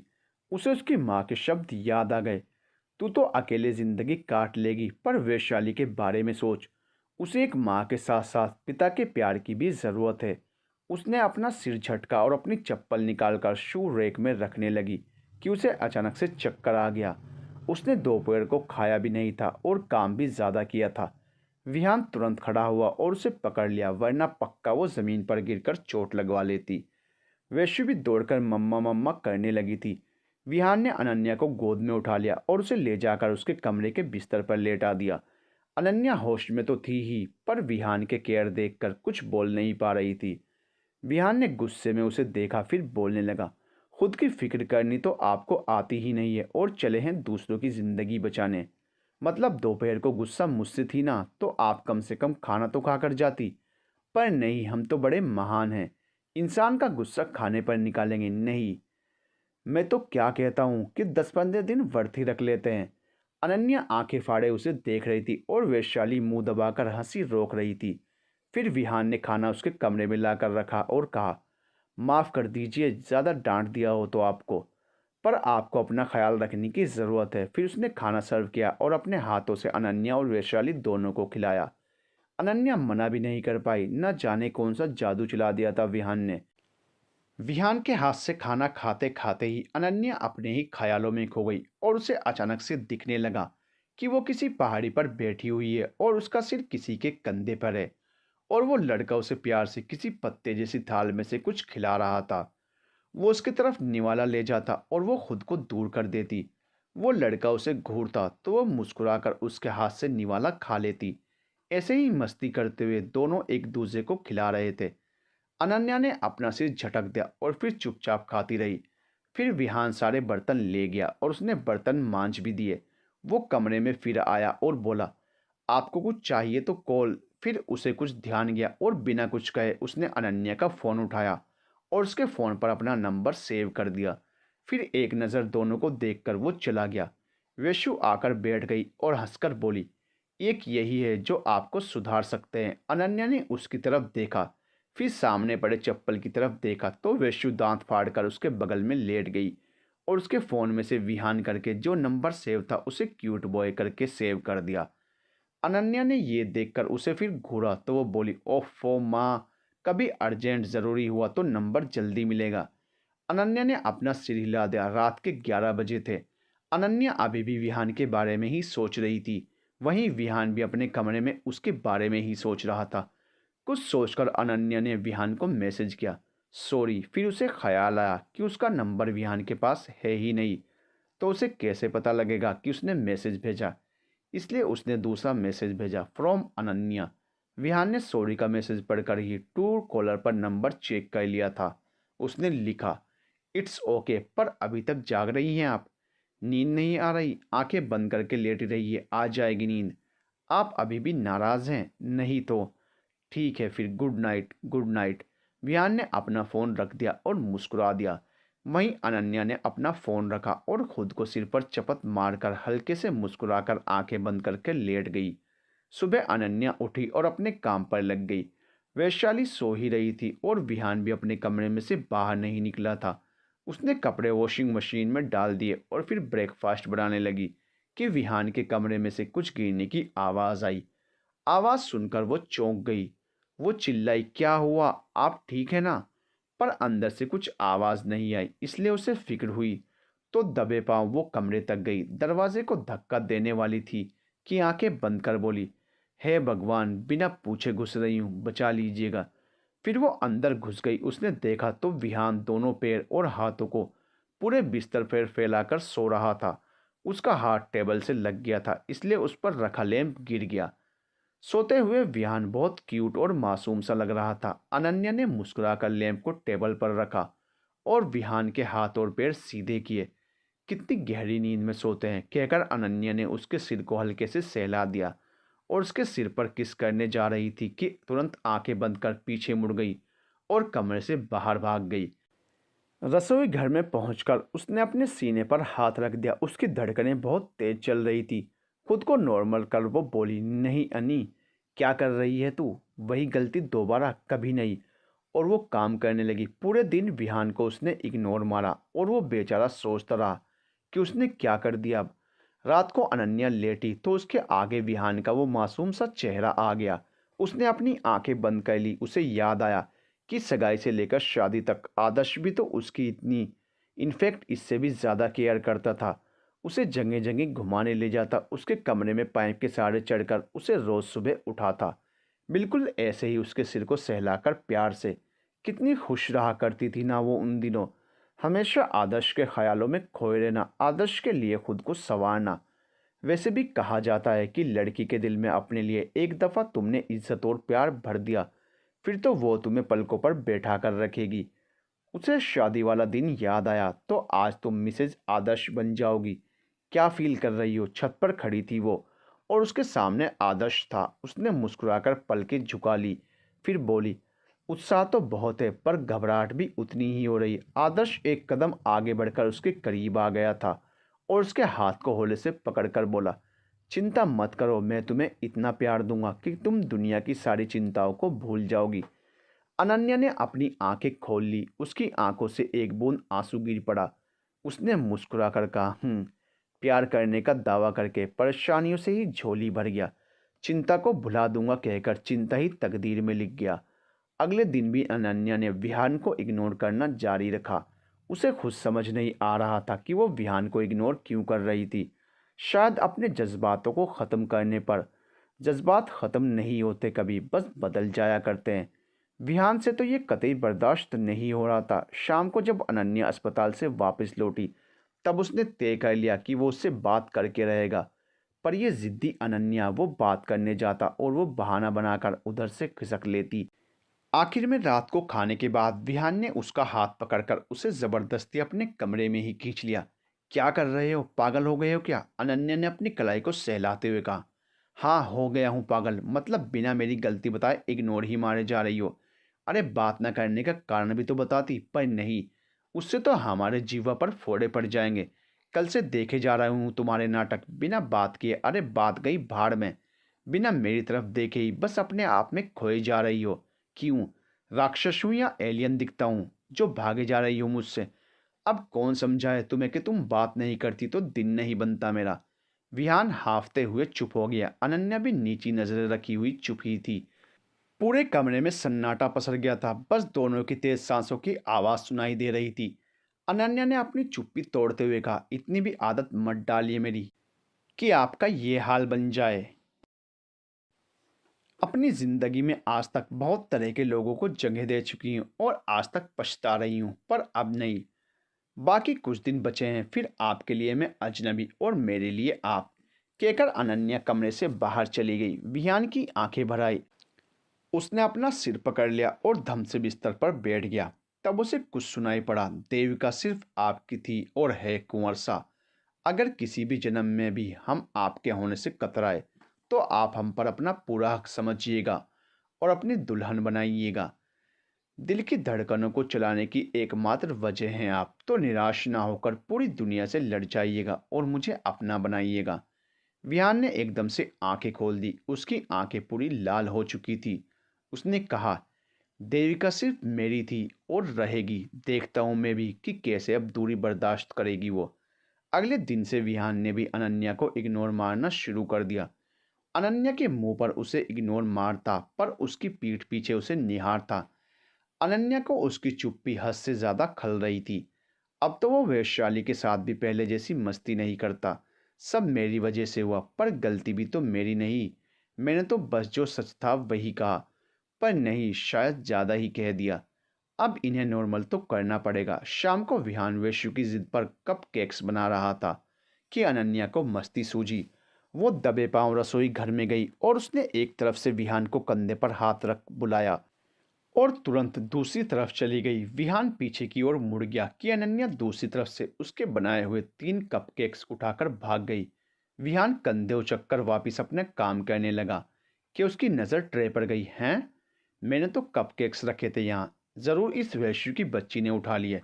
वो पैर पटकता हुआ आगे गया तो वैश्यू तो मस्ती से बैठी शिनचैन देखने में व्यस्त थी। उसके हाथ में या आसपास कहीं कपकेक्स नहीं थे। विहान उसके पास गया और बोला, छुटकी, चल बता कहाँ फेंक आई तू मेरे कपकेक्स? वैश्यू ने उसकी तरफ देखकर कहा, मैंने नहीं उठाए जो फेंकूंगी। घर में से कुछ भी गायब हो, बस सब दौड़े चले आते हैं मेरे पास। देख, ये सब मुझे मत बता, चुपचाप केक्स निकाल मेरे। कितनी मेहनत से बनाए थे मैंने, विहान ने कहा। अरे कितनी बार कहूँ कि मैंने नहीं उठाए? तो मैंने उठाए, ये तो आपको ही पता। वैशाली, विहान, रुक जा तू, कहकर विहान उसे पकड़ने गया कि वो दौड़ने लगी। वैश्यु सोफे पर चढ़कर दौड़ रही थी, इसलिए सारे कुशन नीचे गिर गए और सोफा कवर भी पूरा निकलकर नीचे गिर गया। फिर दोनों रसोई घर में पकड़म पकड़ाई करने लगे तो सारा आटा दोनों ने मिलकर गिरा दिया। फिर बालकनी में लॉन्ड्री बास्केट पूरा गिरा दिया और पूरी जगह कपड़े फैला दिए। विहान के कमरे का भी बुरा हाल कर दोनों अनन्या के कमरे में घुसे तो देखा कि वो मज़े से कपकेक्स खा रही थी। उनके आते ही उसने आखिरी वाले का आखिरी पीस मुंह में डाल लिया। विहान और वैश्यु आंखें फाड़े अनन्या को देखने लगे। अनन्या ने ऐसे एक्ट किया जैसे उसे कुछ पता ही ना हो और मज़े से चबाते हुए बोली, केक्स टेस्टी थे, शेफ की जॉब के लिए भी ट्राई करना, और फिर हाथ धोने चली गई। वैश्यु ने अपने दोनों हाथ अपने कमर पर रख विहान को गुस्से से घूरा, फिर बोली, देखा? फिर वो बिस्तर पर चढ़ गई और विहान के बराबर हो गई। उसने विहान के बाल अपनी मुट्ठी में पकड़कर उसका पूरा सिर हिला दिया और बोली, आज के बाद बिना जाने इल्ज़ाम न लगाना, और हाथ झटक कर चली गई। बेचारा विहान, दोनों माँ बेटी परेशान उसे करके चले गए और घर की सफाई की बारी भी उसकी ही थी आज। ये अच्छा नहीं हुआ यार मेरे साथ। मंदिर के घंटे से भी बदतर तरीके से बजाकर चली गई दोनों। रात में अनन्या लैपटॉप लेकर बैठी हुई थी और अपने कुछ मेल्स चेक कर रही थी कि वैश्यु मुंह फुलाती हुई अंदर चली आई। क्या हो गया बच्चा? वैश्यु हाथों की घड़ी बनाकर धम से बिस्तर पर बैठ गई और बोली, मुझे आपसे कोई बात नहीं करनी। आप कपकेक्स खा गई जो मेरे लिए थे। ओ सॉरी, पर मैंने सारे नहीं खाए, अनन्या ने मुस्कुरा कर कहा। मतलब? वैशाली ने मुड़कर उसे देखते हुए पूछा। मतलब जब आप दोनों फाइट कर रहे थे तब मैंने एक छुपाकर फ्रिज में रख दिया था। सच्ची? और आगे बिना कुछ सुने वैश्यु दौड़कर कमरे से बाहर भाग गई। वो फ्रिज के पास आई और केक निकालकर खा ही रही थी कि विहान आ गया। क्या? एक बचा पड़ा है और बेबी तुम छिपकर खा रही हो मुझसे? विहान ने नकली गुस्सा करते हुए कहा। वैशाली ने पहले उसके आगे दांत फाड़े, फिर पूरा कप केक एक साथ मुंह में रख दिया और कुछ बोलने लगी। खाने के बाद बोलना, कुछ समझ नहीं आ रहा मुझे, विहान ने मुंह बिगाड़ते हुए कहा। वैश्यु ने मजे से पूरा केक खाया और आधे से थोड़ा कम तो नीचे चींटियों के लिए भी गिराया। फिर बोली, केक टेस्टी था, थैंक्स, और हाँ, आप हलवाई बन सकते हो। फिर वो कूदते फुदकते हुए अंदर चली गई तो विहान ने चिढ़कर जोर से कहा, हलवाई नहीं होता, शेफ बोलो। अनन्या ने आकर कहा, हाँ हाँ मिस्टर शेफ, भूलिए मत किचन में झाड़ू और पोछा बाकी है। फिर वो फ्रीज खोलकर उसमें से कुछ निकाल रही थी कि विहान फ्रिज के पास ही खड़ा हुआ था। उसका ध्यान नहीं रहा कि अनन्या फ्रिज में ही है और उसने अपने पैरों से फ्रिज के दरवाजे को धक्का दिया। फ्रिज का दरवाज़ा सीधा जाकर अनन्या को पीछे से लगा और आवाज़ होने पर विहान को एहसास हुआ कि उसने सोई हुई शैनी के मुंह में अपना पूरा सिर ही डाल दिया था। अनन्या गुस्से से उसके पास आई। उसने एक लात घुमाकर विहान के पेट से थोड़े नीचे दी तो विहान का मुंह पूरा ओ करके खुल गया और वो अपना पेट पकड़कर नीचे ही बैठ गया। अनन्या का मन तब भी नहीं भरा जो उसने फ्रिज से पूरी दूध की बोतल उस पर उड़ेल दी। विहान बेचारा अपना पेट पकड़े बैठा था कि दूध स्नान मुफ्त में हो गया। अनन्या ने एक टेढ़ी मुस्कान के साथ उसे देखा और पोछा उसके पास रखकर बोली, you are really the sweetest person mister Vihaan. फिर वो उसके बाल सहलाकर चली गई। विहान ने बेचारे सी शक्ल बनाई और बोला, ये तो I love you but as a friend हो गया मेरे साथ। फिर पोछे को पकड़कर कहा, अपुन तेरा तू अपुन की। फिर वो उधर जहां दूध गिरा था वहां पोछा मारने लगा। रात के 3 बज रहे थे पर विहान की आंखों से नींद कोसों दूर थी। वो वैसे तो रेगुलर टाइम पर ही सो गया था पर पिछले सपने ने उसकी नींद उड़ा दी थी। उसने अपना सपना पूरा कागजों पर रंगों की मदद से उतार दिया। वो पूरा अपना अब एक फ्लिप बुक बना चुका था। उसे जैसे फ्लिप करते जाओ वैसे ही अलग अलग दृश्य बनते थे। पिछले 3 घंटों से मेहनत करके उसने ये फ्लिप बुक तैयार की थी। उसने वापस एक नज़र उसे देखा। उसे अपना सपना याद आया। एक सुहावना सा गांव, सुबह का वक्त था। चिड़ियों की चहचहाहट से पूरा वातावरण गूंज रहा था। औरतें पानी के मटके सिर पर रखकर पानी भरने जा रही थी और आदमी भी सारे औजार लेकर खेतों में खेती करने जा रहे थे। ऐसे में 2 लड़कियां एक पतली सी पगडंडी पर चल रही थी। दोनों ही करीब 16 साल की रही होंगी। दोनों ने घाघरा चोली पहनी हुई थी और घूंघट माथे तक डाल रखा था कि उनमें से एक लड़की ने दूसरी से कहा, तन्ने पता कुंवर सा आज पहली दफ़ा गांव में घूमने आ रहे से। उस दूसरी लड़की ने लापरवाही से कहा, तो हम क्या करें, आरती उतारे जाकर उनकी। पहली लड़की ने फिर से कहा, रे नहीं, सुन रखे हैं कि कुंवर सा दिखने में बड़े न्यारे से सारी छोरियों की जान निकाल दें होंगे। दूसरी लड़की लापरवाही से ही बोलती हुई आगे बढ़ गई। दोपहर को वो दूसरी लड़की जंगल के एक विस्तार से फूलों को तोड़ रही थी कि उसे नज़दीक में ही कहीं से किसी इंसान के कराहने की आवाज़ आई। कौन है? उसने आसपास नज़रें घुमाते हुए कहा। फिर कोई आवाज़ न पाकर वो दबे पांव आसपास का निरीक्षण करने लगी। उसने देखा कि कुछ ही दूरी पर एक आदमी जिसने राजशाही वस्त्र पहन रखे थे वो अपनी बाजू पर हाथ रख पेड़ के छांव तले बैठा करा रहा था। वो उसके पास चली गई। आपको कुछ मदद चाहिए का? वो लड़का उसकी आहट पाकर तुरंत चौकन्ना होकर सीधा बैठ गया। पर फिर उस लड़की को देख उसने राहत की सांस ली और उसके सवाल का जवाब देते हुए कहा, नहीं। ठीक से फिर कहकर वो लड़की वहां से जाने को हुई तो उस लड़के ने उसे आवाज़ लगा दी। वो लड़का देखने से ही राजा महाराजा के खानदान से प्रतीत हो रहा था। कर दो मदद। फिर उस लड़की के पास आने पर लड़के ने कहा, हम तो पहले ही बोले थे, खुद ही नखरे कर रहे थे आप। कहकर उसने अपनी चोली के दुपट्टे में से एक टुकड़ा खींचकर फाड़ दिया और उसकी बाजू पर पट्टी करने लगी। पट्टी करनी आती है? उस लड़के ने पूछा। बाबूजी की कई दफ़ा की हैं, सब सीख गए हैं, लड़की ने बेपरवाह होकर कहा। उसका सारा ध्यान पट्टी करने में था और वो लड़का उसे घूर रहा था। वैसे इधर कर क्या रहे थे आप? मतलब बगल के दुश्मन देश शिथिलापुर से तो न है ना आप? लड़के ने हंसकर कहा, नहीं, तुम्हारे गांव से ही हूँ। हाय राम, पहले बताते, घूंघट ना डाला मैंने। बाबूजी को पता लगा कि किसी छोरे ने घूंघट बिना देख लिया, हमें तो जान ले लेंगे। वह तुरंत हड़बड़ाकर अपना घूंघट डालने लगी कि उस लड़के ने उसका हाथ पकड़ लिया। रहने दो, नहीं बताऊंगा किसी को गांव में। लड़की ने झटके से अपना हाथ छुड़ा लिया और उसकी बात को अनसुना कर अपना घूंघट डाल लिया। फिर बोली, आपकी पट्टी हो गई से चलते हैं।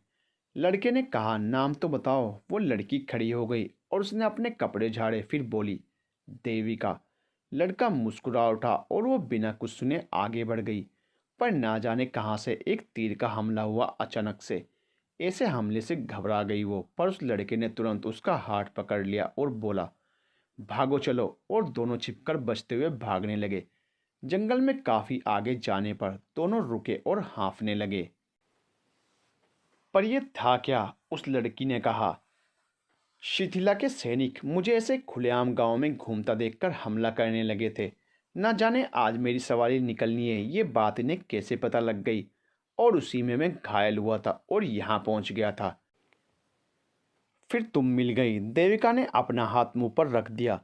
उसने किस्से सुने थे कि कैसे शीतलापुर वाले उनके गांव से लोगों को अगवा कर उनकी बदतर हालत कर देते थे। पर ये सब आपके पीछे? लड़के ने मुस्कुराकर कहा, जानती नहीं मुझे? देविका ने ना में सिर हिला दिया। आराध्य देव। देविका ने फिर अपने मुंह पर हाथ रख दिया और हल्के से बोली, कुंवर सा। उसने तुरंत अपना घूंघट एकदम लंबा गले तक खींच लिया और झुककर प्रणाम कर बैठी।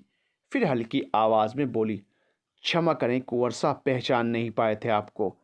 आराध्या ने मुस्कुराकर उसे पकड़कर खड़ा किया और उसका घूंघट हटाकर बोला, कोई ज़रूरत नहीं है इन सब की। देविका की नज़रें नीची ही थी। उसने एकदम धीमी आवाज़ में कहा, किसी भी औरत का घूंघट हटाने का हक सिर्फ उसके पति का होता है कुंवर सा। आपने ये क्या पाप कर दिया? अगर गांव में किसी को भनक तक लगी तो हमें गांव से निकाल फेंकेंगे। आराध्या ने उसकी लटों को, जो उसकी आंखों तक आ गई थी, पीछे किया और हल्के से सर्द लहजे में बोला, किसी को भनक लगेगी तब ना। चलो अभी और घूंघट ना डालना। देविका सिर हिलाकर पीछे पीछे चलने लगी और आराध्य उसका हाथ पकड़कर आगे चलने लगा। विहान ने अपनी आंखें बंद कर ली। रोज की तरह ही सपना देखा था उसने, पर आज के सपने की बात अलग थी। आज उसने कुछ भी धुंधला नहीं देखा था। देविका का चेहरा साफ साफ अनन्या का देखा था। आराध्य के चेहरे में साफ खुद को देखा था। तो मिस देविका, नहीं जानता कि पिछले जन्म में क्या हो गया था हमारे बीच, पर इस जन्म में दूर नहीं जाने दूंगा आपको खुद से। उसने एक नज़र सामने दिख रही अनन्या के बंद कमरे के दरवाजे पर डाली और मुस्कुरा दिया। आज जब अनन्या उठी तो पूरी तरह चौंक गई, क्योंकि विहान ब्रेकफास्ट बना रहा था। उस पर उसने अपने नंबर के चश्मे पहने हुए थे। बड़े क्यूट लग रहे हैं आप। अनन्या खुद को संभाल पाती उससे पहले ही उसके मुंह से ये बात निकल गई। विहान ने उसे घूरा और चश्मे निकाल कर बोला, अगर मैं चश्मे में क्यूट लगता हूँ तो आप तो चुड़ैल लगेंगी। अनन्या गुस्से से बोली, मैंने आपकी तारीफ की और आप? विहान ने कहा, क्या आप? क्यूट किसी भी लड़के के लिए गाली से भी बेकार शब्द है।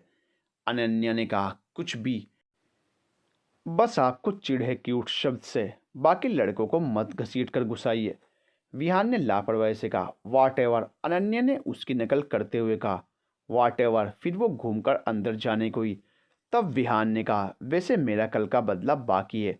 और इससे पहले अनन्या कुछ समझ पाती कि विहान उसके नज़दीक आया और अपने हाथ में लिया हुआ आटे का डब्बा, जो आधा भरा हुआ था, उसने अनन्या पर उड़ेल दिया। फिर अनन्या के बाल सहलाकर विहान बोला, दूध स्नान का बदला आटे स्नान से। फिर वो मुस्कुराकर चला गया।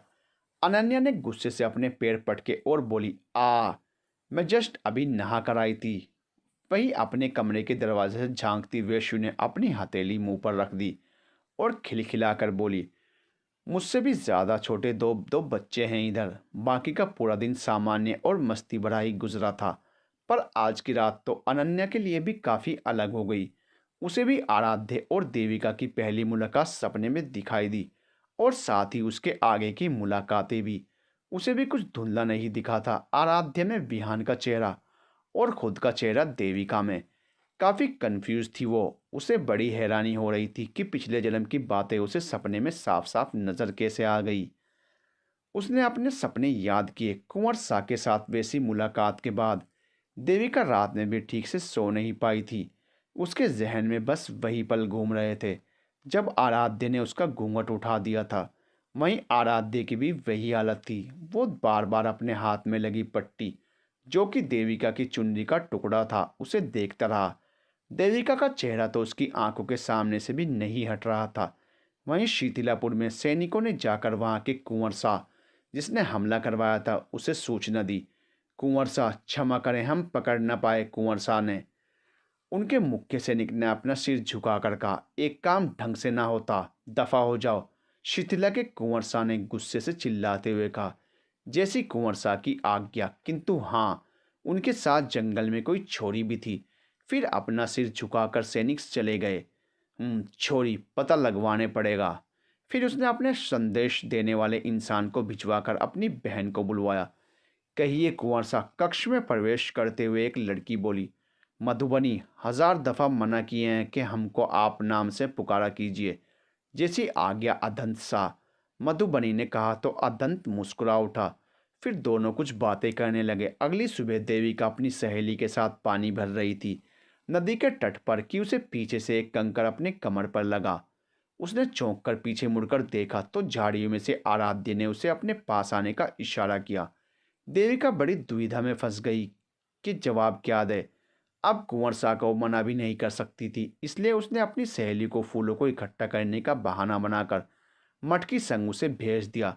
फिर वो छिपकर आराध्य के पास चली गई।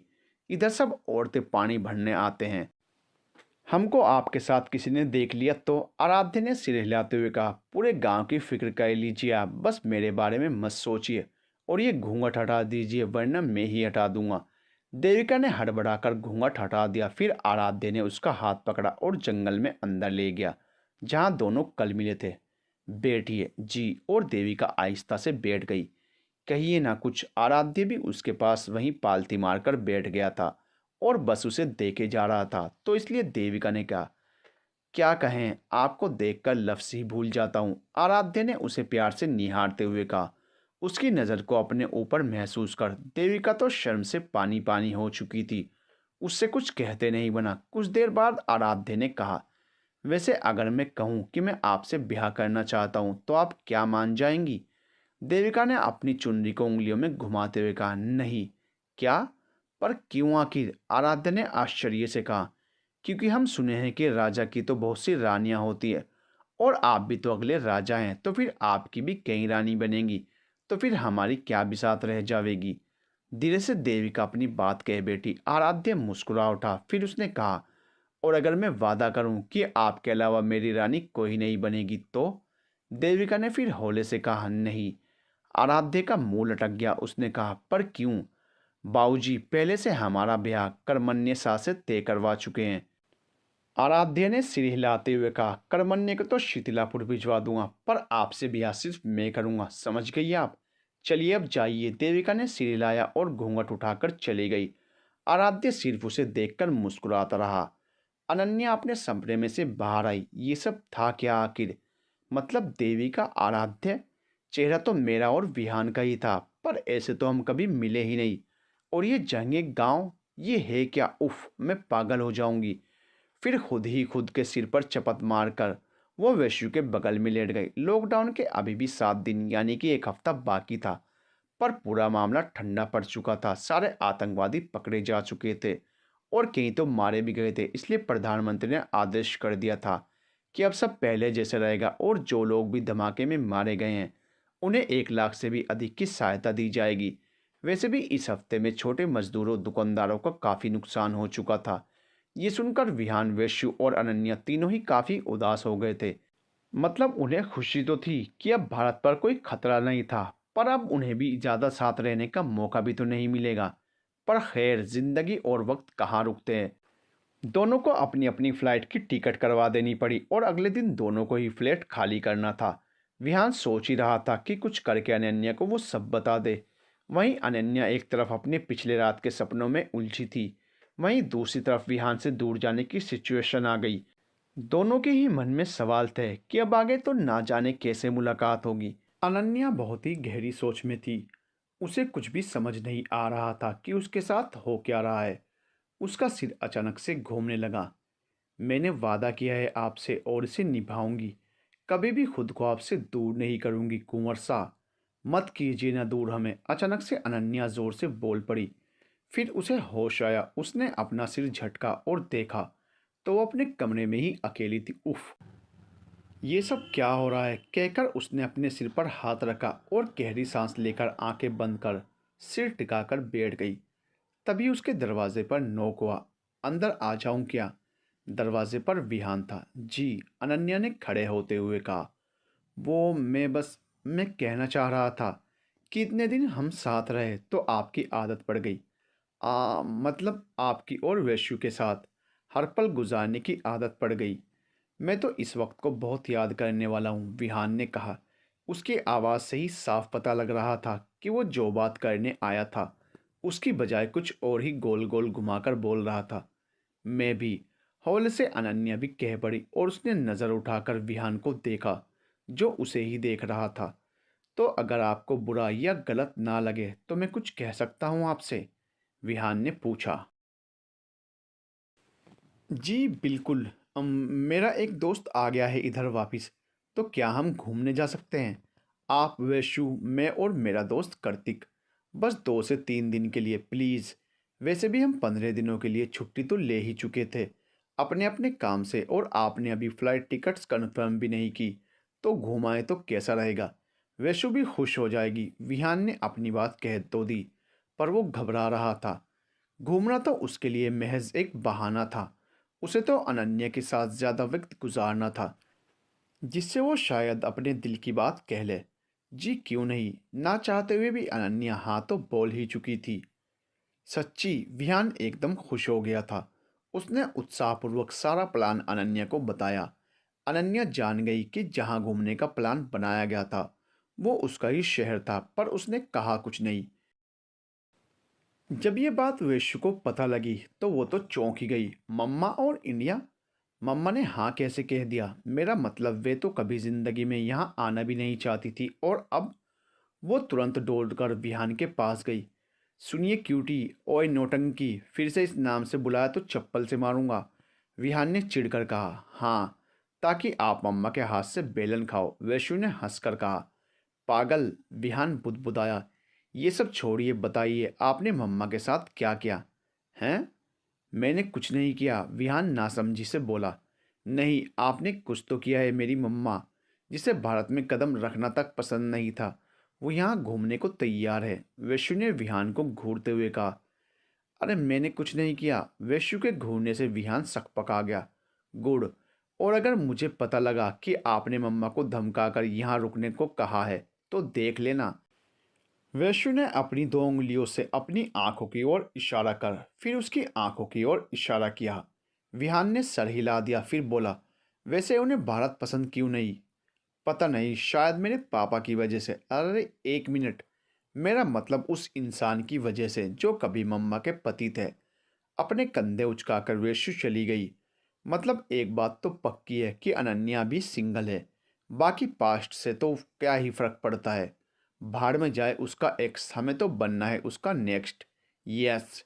वैश्यु के जाने के बाद कुछ सोचकर विहान बोला और खुशी के मारे कूद पड़ा, पर उसके पैर की छोटी और सबसे आखिरी उंगली टेबल से टकरा गई तो वो ओ करता हुआ बिस्तर पर पैर पकड़कर बैठ गया। रात का वक्त हो चला था। रात को खाने के बाद अनन्या अपना लैपटॉप लेकर कमरे में बैठी अपने ईमेल्स चेक कर रही थी कि उसका फ़ोन बज उठा। उसी वक्त रात को विहान कमरे में अपनी सारी पेंटिंग्स फैलाकर बैठा हुआ था। अगले दिन की सुबह को कृतिक आने वाला था और वो लोग दोपहर को घूमने निकलने वाले थे। उसने देविका वाली पेंटिंग उठाई और उसे प्यार से निहारते हुए बोला, देखा देविका जी, कहा था ना, अगर एक जन्म में आपको खोना भी पड़ा तो अगले जन्म में आपका होकर रहूंगा, और ये बात मैं पूरी ज़रूर करूंगा। इतना कहकर वो मुस्कुरा उठा। वो बिस्तर पर लेट गया और याद करने लगा। कि तीसरी मुलाकात पर आराध्य ने कैसे देविका को परेशान कर दिया था। आप हमें ऐसे रोज रोज अपने साथ जंगल में ले आते हैं, किसी दिन किसी ने देख लिया तो आप तो कुंवर साहब बच जाएंगे। हमारा क्या। कल की तरह आज भी आराध्य किसी की परवाह किए बगैर देविका को अपने साथ जंगल में ले आया था। तो मैं कुंवर हूं तो बच सकता हूं, तो आप भी तो अब मेरी रानी बनेंगी। आपको भी तो कौन क्या बिगाड़ लेगा। आराध्य ने कहा। आप समझ नहीं रहे, देविका ने चिढ़कर कहा।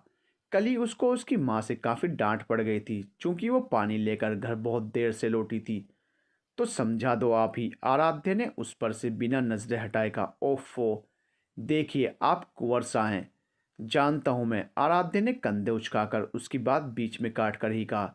अरे पूरा तो कहने दीजिए। देविका फिर से चिढ़ उठी। क्यों? क्यों मतलब? क्यों ही? आप ऐसे कैसे हैं? देविका ने गहरी सांस लेकर सिर हिलाते हुए कहा। अभी तो वो जैसे भूल ही गई थी कि सामने कुंवर था। बस उसे बहस से मतलब था। इतना प्यारा कैसे हूं? अब ये तो मेरी मातृश्री को पता। आराध्य ने अपनी मुस्कान दबाते हुए शरारत से कहा। आप ना बहुत बेकार हैं, हम बात नहीं कर रहे आपसे, देविका ने रूठते हुए कहा। अरे अरे, मस्ती कर रहा था, ऐसे मत बोलो और जाओ। ज़्यादा डांट खानी पड़ी जाएगी वरना। और हाँ, कल मिलते हैं, तब तक हमारे ब्याह के सपने सजाना। आराध्य ने हंसते हुए कहा। आपको कोई एक पल के लिए भी झेले ना, ब्याह तो कोसों दूर की बात हो गई। कहकर मुंह बिगाड़ती हुई देविका खड़ी होकर घूंघट लगा अपनी मटकी लेकर चल पड़ी। पीछे आराध्य मुस्कुराता रहा। भोली सी सूरत है पर दिल में चंचलता भरी हुई थी। पर कुछ भी कह लो, आराध्य संग देविका ही सजता है। अगले दिन देविका उसके साथ मुंह बिगाड़ कर चल रही थी। आराध्य ने मुस्कुराते हुए कहा। ऐसे मुंह क्यों बिगाड़ रही हैं आप? मेरे साथ नहीं चलना था तो आने से मना भी कर देती आप। पर आपने मना नहीं किया। तब देविका की आंखें फैल गई। वो तुरंत मुड़कर वापस जाने लगी कि आराध्य ने उसकी कलाई पकड़ ली। अब मेरे कहने के बाद जाने की क्या आवश्यकता, चलिए चुपचाप। देविका ने कुछ नहीं कहा, बस उसके साथ चलती रही। उसने अपनी कलाई छुड़ाने की भी कोशिश की थी, पर आराध्य ने नहीं छोड़ी। लेकर कहाँ जा रहे हैं आप वैसे? कुछ देर बाद देविका ने पूछा। जंगल के इस हिस्से की ओर तो वो कभी आई ही नहीं थी। आपको भगा रहा हूँ अपने साथ, फिर मंदिर में ले जाकर ब्याह करूँगा, आराध्य ने एकदम सामान्य लहजे में कहा। उसकी बात सुन देविका की आंखें और बड़ी हो गई और उसके गाल गुलाबी हो उठे। उसका गुलाबी चेहरा देख आराध्य हंस पड़ा और चलता रहा। वर्तमान अनन्या ने अपने बगल में देखा तो वैश्यु बहुत चैन से गहरी नींद में सोई हुई थी। उसने वैश्यु के सिर पर हाथ फेरा और कहा। सोचा ही था कि एक दिन उसका सामना करना ही पड़ेगा, पर बस तुम्हें कुछ भी हो उसकी कीमत पर नहीं। फिर वैश्यु के सिर पर हल्का सा चूम कर अनन्या ने अपनी आंखें बंद कर ली और पीछे सिर टिकाकर वो अपनी अतीत के गलियारों में गोते लगाने लगी। शादी के दिन जब आदर्श उससे छुपकर मिलने आया था, उस दिन अनन्या ने उसे अपनी घबराहट बताई थी, जो हर एक होने वाली दुल्हन को होनी आम थी। तब आदर्श एक कदम आगे बढ़कर उसके करीब आ गया था और उसके हाथ को होले से पकड़कर बोला। चिंता मत करो, मैं तुम्हें इतना प्यार दूंगा कि तुम दुनिया की सारी चिंताओं को भूल जाओगी। तब अनन्या को अपनी दुनिया बहुत ही खूबसूरत लगने लगी थी। उसे लगा था जैसे उसके लिए ऊपर से खुदा ने एक फरिश्ता भेज दिया था उसके वास्ते। आदर्श के चले जाने के बाद उसने मुस्कुराकर अपनी पलकें बंद की थी और होले से कहा था। हम भी ये वादा करते हैं आपसे आदर्श जी कि जीवन के किसी भी मोड़ पर आपको दुख नहीं पहुंचाएंगे। 3 घंटे बाद अनन्या दुल्हन के रूप में सजी हुई थी और बहुत ही खूबसूरत लग रही थी। लाल जोड़े और सारे श्रृंगार के अलावा जिस चीज़ से वो चमक रही थी वो थी उसके गालों पर छाई घबराहट और शर्म से मिली जुली लालिमा।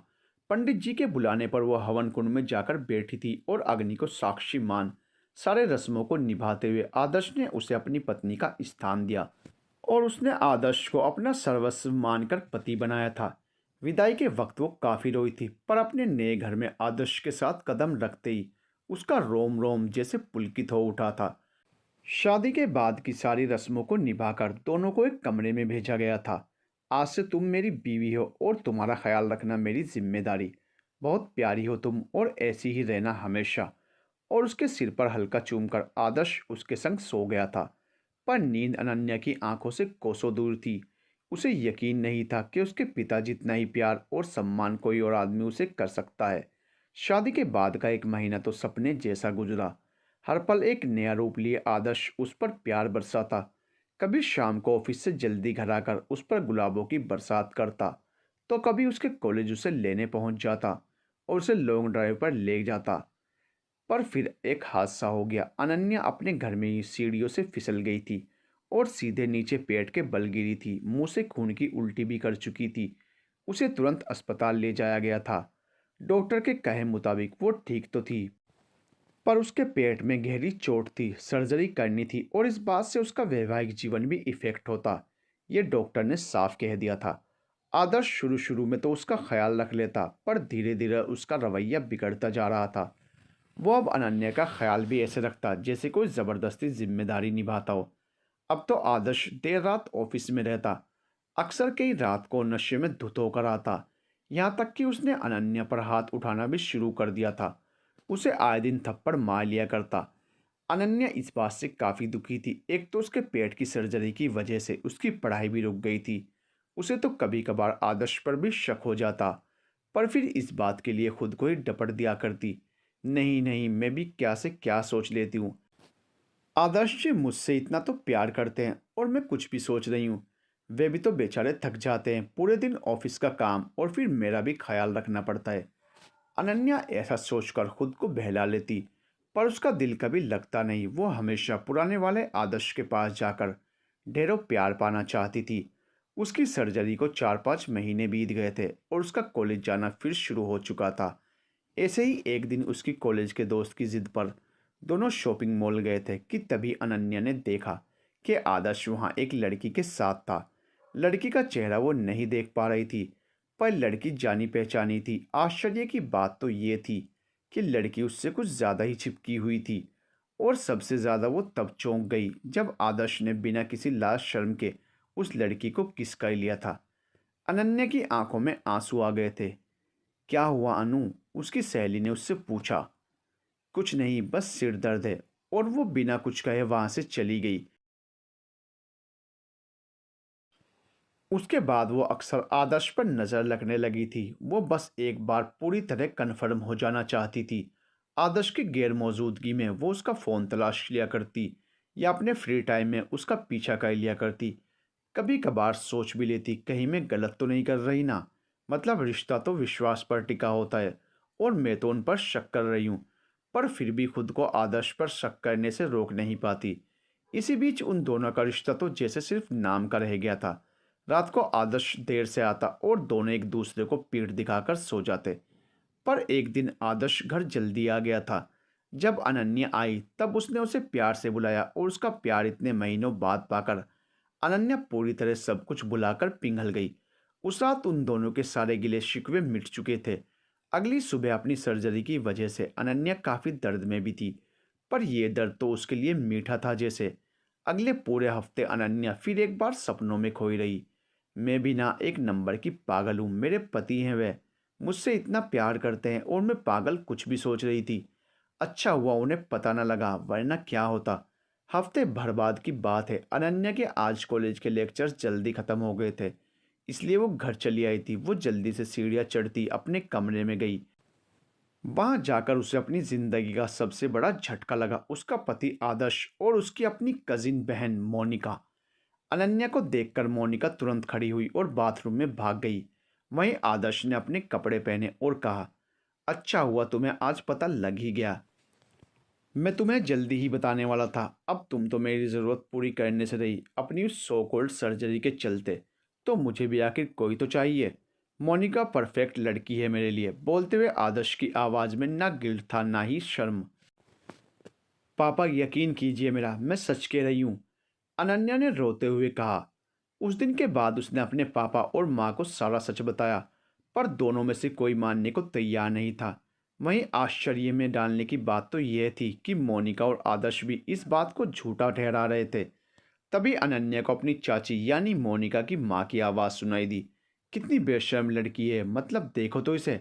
अरे कहाँ गए इसके संस्कार, अपने पति पर इल्ज़ाम लगा रही है और साथ ही साथ अपनी बहन पर भी। मोनिका तो घड़ियाले आंसू बहाने में व्यस्त थी। वहीं आदर्श भी झूठ मूठ का नाटक में लगा हुआ था। अनन्या से कुछ सहन नहीं हुआ। वो चीखते हुए उठ खड़ी हुई और उसने कह दिया, या तो मुझे तलाक चाहिए या मैं अपनी जान दे दूंगी। वहां मौजूद सब लोग घबरा गए जब उसने एक चाकू भी लेकर अपने गले पर रख दिया। आदर्श ने बिना देर किए तलाक पेपर साइन कर दिए। आखिर वो तो वही चाहता था। फिर अनन्या ने भी साइन कर दिए और वकील को सौंप दिए। उसने अपना बैग उठाया और कहा, शुक्रिया आप सबका। अब मेरी बस यही कोशिश रहेगी कि ज़िंदगी में इस जगह कदम न रखूं और ना ही अपनी शक्ल दिखाऊं आप सबको। उसके बाद अनन्या ने सबसे अपना नाता तोड़ दिया और वो लॉस एंजल्स चली गई। अपनी आगे की पढ़ाई भी उसने वहीं जारी की और इसी बीच उसे पता लगा कि वो माँ बनने वाली है। उसने सब कुछ अकेले हाथों संभाल लिया और वैश्यू को जन्म दिया और लॉस एंजल्स की एक रेप्यूटेड कार्डियोलॉजिस्ट बन गई। अब वो पहले की तरह सीधी लड़की नहीं थी। उसका पूरा व्यवहार ही बदल चुका था और वो अब एक बोल्ड स्ट्रॉन्ग सिंगल मदर थी। इसी बीच भारत में उसके जाने के बाद सब बदल गया और आदर्श ने फालतू का डिप्रेशन का नाटक रचा, एक और साथी की मांग की और इसलिए उसकी शादी फिर मोनिका से हुई। पर कहते हैं ना कि बुराई हमेशा नहीं टिकती। वैश्यू जब 2 साल की हुई थी उस वक्त मोनिका और आदर्श लॉस एंजल्स किसी काम के चलते आए थे। उन दोनों का रिश्ता कोई परफेक्ट न था। दोनों बस एक दूसरे को अपनी ज़रूरतों के लिए इस्तेमाल करते।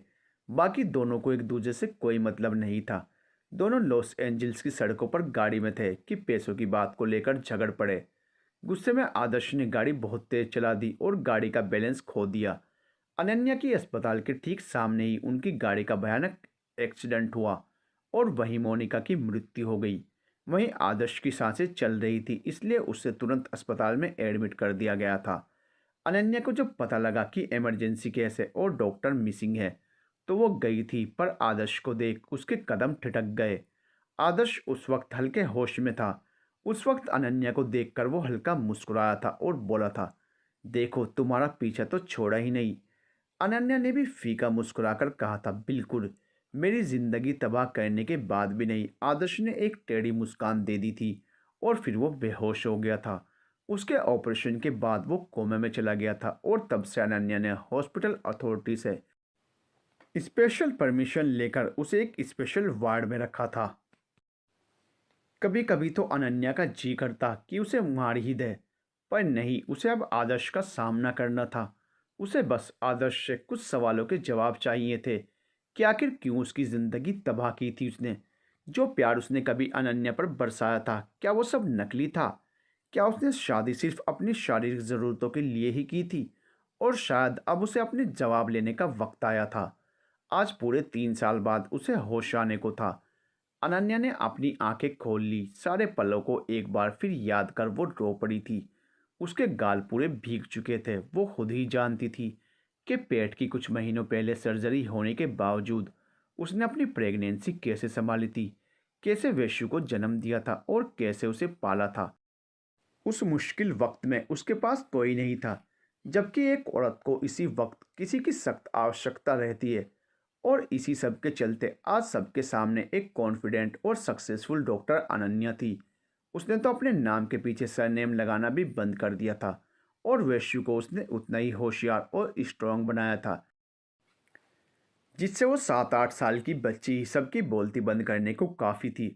वैश्यू को ज़्यादा अनन्या के पास्ट के बारे में नहीं पता था, पर इतना वो ज़रूर जानती थी कि उसके बायोलॉजिकल पिता की ही सब मेहरबानी थी और इसलिए वो अनन्या को कभी दुख पहुंचाने की कोशिश भी नहीं करती थी। अनन्या ने अपने आंसू पोंछे और वैश्य को देखकर मुस्कुराई, फिर उसे अपनी बाहों में भरकर सो गई। अगले दिन सुबह ही अनन्या ने काफ़ी लजीज ब्रेकफास्ट बना दिया। रात को अपने अतीत की वजह से वो जितनी टूटी हुई थी उतनी ही अभी फ्रेश दिख रही थी। ओफो, आपके दोस्त ही तो आ रहे हैं।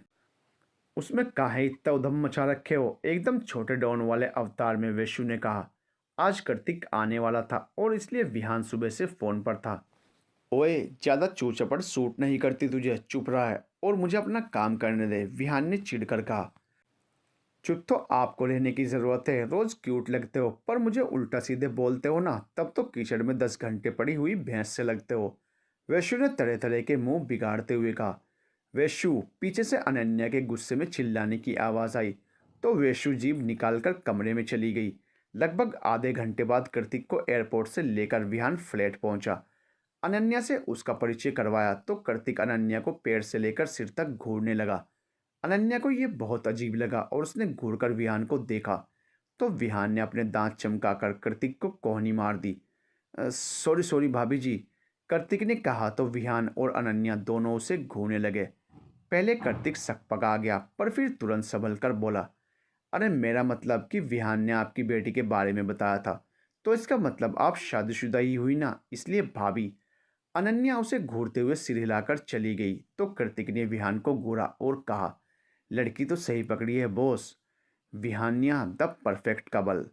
विहान ने उसे नासमझी से देखा तो कार्तिक ने कहा, अरे विहान्या मतलब तेरा और भाभी का love name, Vihaan plus Ananya. और फिर इससे पहले विहान उसे मारता वो बत्ती सी चमकाकर आगे बढ़ गया। फिर तुरंत वापस आया और बोला, वैसे देविका प्लस आराध्य देवाध्य या आर्य का भी बहुत सही है। विहान ने उसे घूरकर मारने के लिए हाथ उठाया तो वो फिर हंसकर चला गया। पागल आदमी। उसके जाने के बाद विहान ने सिर हिलाते हुए खुद से कहा, बिल्कुल आपकी तरह। पीछे से आकर वैश्यु ने कहा। विहान ने उसे भी घूरकर मारने का इशारा किया तो वो मस्ती से बोली, वैसे मैंने सब सुन लिया विहान्या। विहान की आंखें एकदम बड़ी हो गई। उसने तुरंत कहा, अरे मेरी प्यारी क्यूट सी बच्ची, बता क्या दिलाऊं तुझे, बोलेगी तो बुर्ज खलीफा तेरे नाम करता हूँ। वैश्यु हंस पड़ी फिर बोली, मैं आपके साथ ही हूँ क्योंकि मैं भी चाहती हूँ कि जैसे मेरे पास मम्मा है वैसे ही मम्मा के पास कोई हो, पर आपने उन्हें हर्ट करने का सोचा भी तो देख लियो। वैश्यु ने उसे घूरा तो विहान ने तुरंत अपना सिर तेजी से ना में हिला दिया। गुड। और मुझे choco lava cake with a big KitKat दौड़ेगी। और फिर वो चली गई। विहान ने बुरी सी बेचारी सी शक्ल बना दी। कृतिक घर के अंदर लिविंग रूम में आया और उसने अपना बैग वहीं नीचे फेंक दिया और सोफे पर पैर फैलाकर बैठ गया। उसी वक्त वैश्यु भी अंदर आई। ओ अंकल, किसी और के घर में तमीज से बैठने की आदत है कि नहीं? वैश्यु ने अपने दोनों हाथ कमर पर रखते हुए कहा। ओ छोटा पैकेट, ज़्यादा बोल मत, ये मेरा ही घर है समझी? कार्तिक ने उसे घूरते हुए कहा। अच्छा जी, एक तो बैठने के मैनर्स हैं नहीं और आए बड़े अपना घर वाले। फिर मुंह बिगाड़ कर वैश्यु अंदर चल दी। ये लड़की भी ना है 2 फुट की मुश्किल से और जबान तो 10 फुट जितनी चलाती है। कृतिक ने उसे अंदर जाते हुए देखकर कहा, हो तो जबान मेरी 10 फुट चली या 20 फुट, आपको थोड़े ना अपने बैठना है। अंदर से वापस आते हुए अपनी एक आईब्रो उचककर वैश्यू बोली, एलिफेंट ईयर्स, हाथी के कान हैं क्या? अंदर चली गई थी फिर भी सुन लिया। कार्तिक ने हैरान होते हुए कहा, आपको तकलीफ है क्या? हाँ। नहीं, मेरा मतलब मेरी जबान तो लंबी बोले, कान को हाथी के बोले। मैंने बोलना शुरू किया ना तो आप चुप हो जाओगे। विष्णु ने अपने हाथों की घड़ी बनाते हुए कहा, अच्छा बोलकर तो दिखा, फिर देखते हैं किसकी बोलती बंद होती है। कार्तिक ने भी जैसे उसे चैलेंज करते हुए कहा, तो सुनिए, आपकी आंखें उल्लू जैसी बड़ी बड़ी और गर्दन जिराफ से भी लंबी, शक्ल बंदर जैसी। फिर अपनी जीभ निकालकर विष्णु से चिढ़ाते हुए अंदर भाग गई। कार्तिक बेचारा मुंह बिगाड़ कर रह गया। वहीं बाहर की तरफ दरवाजे पर खड़ा विहान दोनों को देख रहा था और अनन्या अंदर की ओर से आते हुए दरवाजे पर से। वैशु के जाने के बाद दोनों ने सिर उठाकर एक दूसरे की तरफ देखा और अजीब सा मुस्कुराकर हैं हैं करके दोनों सिर हिलाते हुए चले गए। दोपहर को ही वे लोग ट्रेन पकड़कर निकल पड़े। कुछ घंटों का सफर तय कर वे लोग पहाड़ी पहुंच गए। होटल में 2 रूम पहले से ऑनलाइन बुक कर रखे थे कार्तिक ने, इसलिए चारों सीधे पहले होटल पहुंचे और फ्रेश होने अपने अपने रूम में चले गए। मम्मा, हम लोग होटल में क्यों ठहरे हैं जब नानी का घर तो यहीं नज़दीक में है? कमरे में अंदर आने के बाद वैश्यु ने पूछा तो अनन्या को कोई जवाब नहीं मिला। वो बेटा इसलिए ना क्योंकि हमारे साथ 2 लोग और हैं ना, तो उन्हें हम नानी के घर कैसे रखेंगे? और उन्हें यहीं छोड़कर हम उधर जा भी तो नहीं सकते ना। अनन्या ने बहाना बना दिया जिससे वैश्यु भी आगे कोई सवाल नहीं कर पाई। पर उसी वक्त उन्हें बुलाने आए विहान ने सब बातें सुन ली और मन ही मन सोचने लगा, अनन्या का घर यहीं नज़दीक है और उसने बताया भी नहीं। यहाँ तक कि ये भी नहीं कहा कि ये उसका शहर है। क्यों? लगता है उसके पास्ट के बारे में जानना ही पड़ेगा। फिर सिर हिलाते हुए विहान वहाँ से चला गया। वाह, पहाड़ी सच में बहुत ही खूबसूरत है। Perfect place bro. कृतिक ने अपने साथ लाए हुए कैमरे से तस्वीर खींचते हुए कहा। वे लोग कुछ देर आराम के बाद घूमने निकल चुके थे और सबसे पहले उस जगह के सबसे बढ़िया पर्यटक स्थल पर पहुंच गए। प्रकृति की गोद में सोई हुई वो पहाड़ी जिसको देखकर एक अलग तरह का सुकून महसूस होता। पहाड़ी पर खड़े रहकर वहां चारों तरफ का नज़ारा देखने में अलग ही प्रकार का आनंद था। ऊपर सामने की तरफ की पहाड़ी से गिरता झरना, नीचे हर तरफ हरियाली के बीच बहता हुआ तालाब, आसपास रंग बिरंगे फूलों के बीच उड़ती हुई तितलियां और नज़दीक में ही शिव जी का वो मंदिर। वैष्णो भी पहली बार ऐसे खूबसूरत प्राकृतिक सौंदर्य के बीच आई थी, इसलिए वहां खोई हुई थी। लॉस एंजल्स में भी वो कई प्राकृतिक जगह घूम चुकी थी, पर यहाँ के वातावरण में ही एक जादू सा था। जैसे ज़माना चाहे कितना ही आगे बढ़ जाए और कितनी ही ऊंची इमारतों में घिरा रहे, जो सुकून प्रकृति की गोद में है वो आखिर इमारतों में कहाँ। माँ, मैं और ये उल्लू अंकल पहाड़ी के नीचे तालाब के पास में जा सकते हैं प्लीज़? वैशु ने अनन्या से कहा। अनन्या ने मंजूरी दे दी। उल्लू अंकल किसे बोलती है? हाँ, छोटी हथनी। हाथी और उल्लू दोनों ही हो आप। और ऐसे ही लड़ते झगड़ते दोनों नीचे चले गए। मुझे तो बस उसी दिन का इंतज़ार है जब वैशु आकर बोलेगी कि मैंने गलती से उल्लू अंकल के बाल नोचकर उन्हें टकला बना दिया, और कार्तिक आकर कहेगा कि मैंने गलती से इस छोटी हथनी को ज़ोर से लगा दी। विहान ने दोनों को देखकर सिर हिलाते हुए कहा। उसकी बात सुन अनन्या खिलखिलाकर हंस पड़ी। विहान उसकी हंसी सुनकर बस उसमें खो गया। विहान ने तुरंत जाकर अनन्या को पीछे से पकड़कर अपने गले से लगा लिया। पहले तो अनन्या चौंक उठी, पर फिर तुरंत शर्माकर उसकी तरफ पलटी और उसके सीने में सिर छिपा बैठी। विहान ने मुस्कुराकर अनन्या के गाल पर हल्के से स्पर्श कर लिया। आई लव यू, विहान ने हौले से कहा। तो अनन्या ने सिर उठाकर उसे देखा और वो भी हौले से बोल उठी, आई लव यू टू। क्या हुआ आपको विहान? अनन्या ने उसके चेहरे के आगे चुटकी बजाकर कहा। तो विहान होश में आया। उसने हड़बड़ाकर अपने हाथों में देखा, फिर सामने अनन्या की ओर देखा, जो उसे ही प्रश्नात्मक दृष्टि से देख रही थी। ओह शिट, मतलब खुले आंखों के सपने, उफ। मैं और मेरी इमेजिनेशन, मन ही मन विहान ने सोचा। फिर विहान तुरंत कह उठा, अरे अरे कुछ नहीं, बस कुछ ऑफिस के काम का सोच रहा था। आप यहाँ क्यों खड़ी हैं? यहीं पहाड़ी पर एक शिव जी का मंदिर है, चलिए चलते हैं उधर, दर्शन कराएंगे।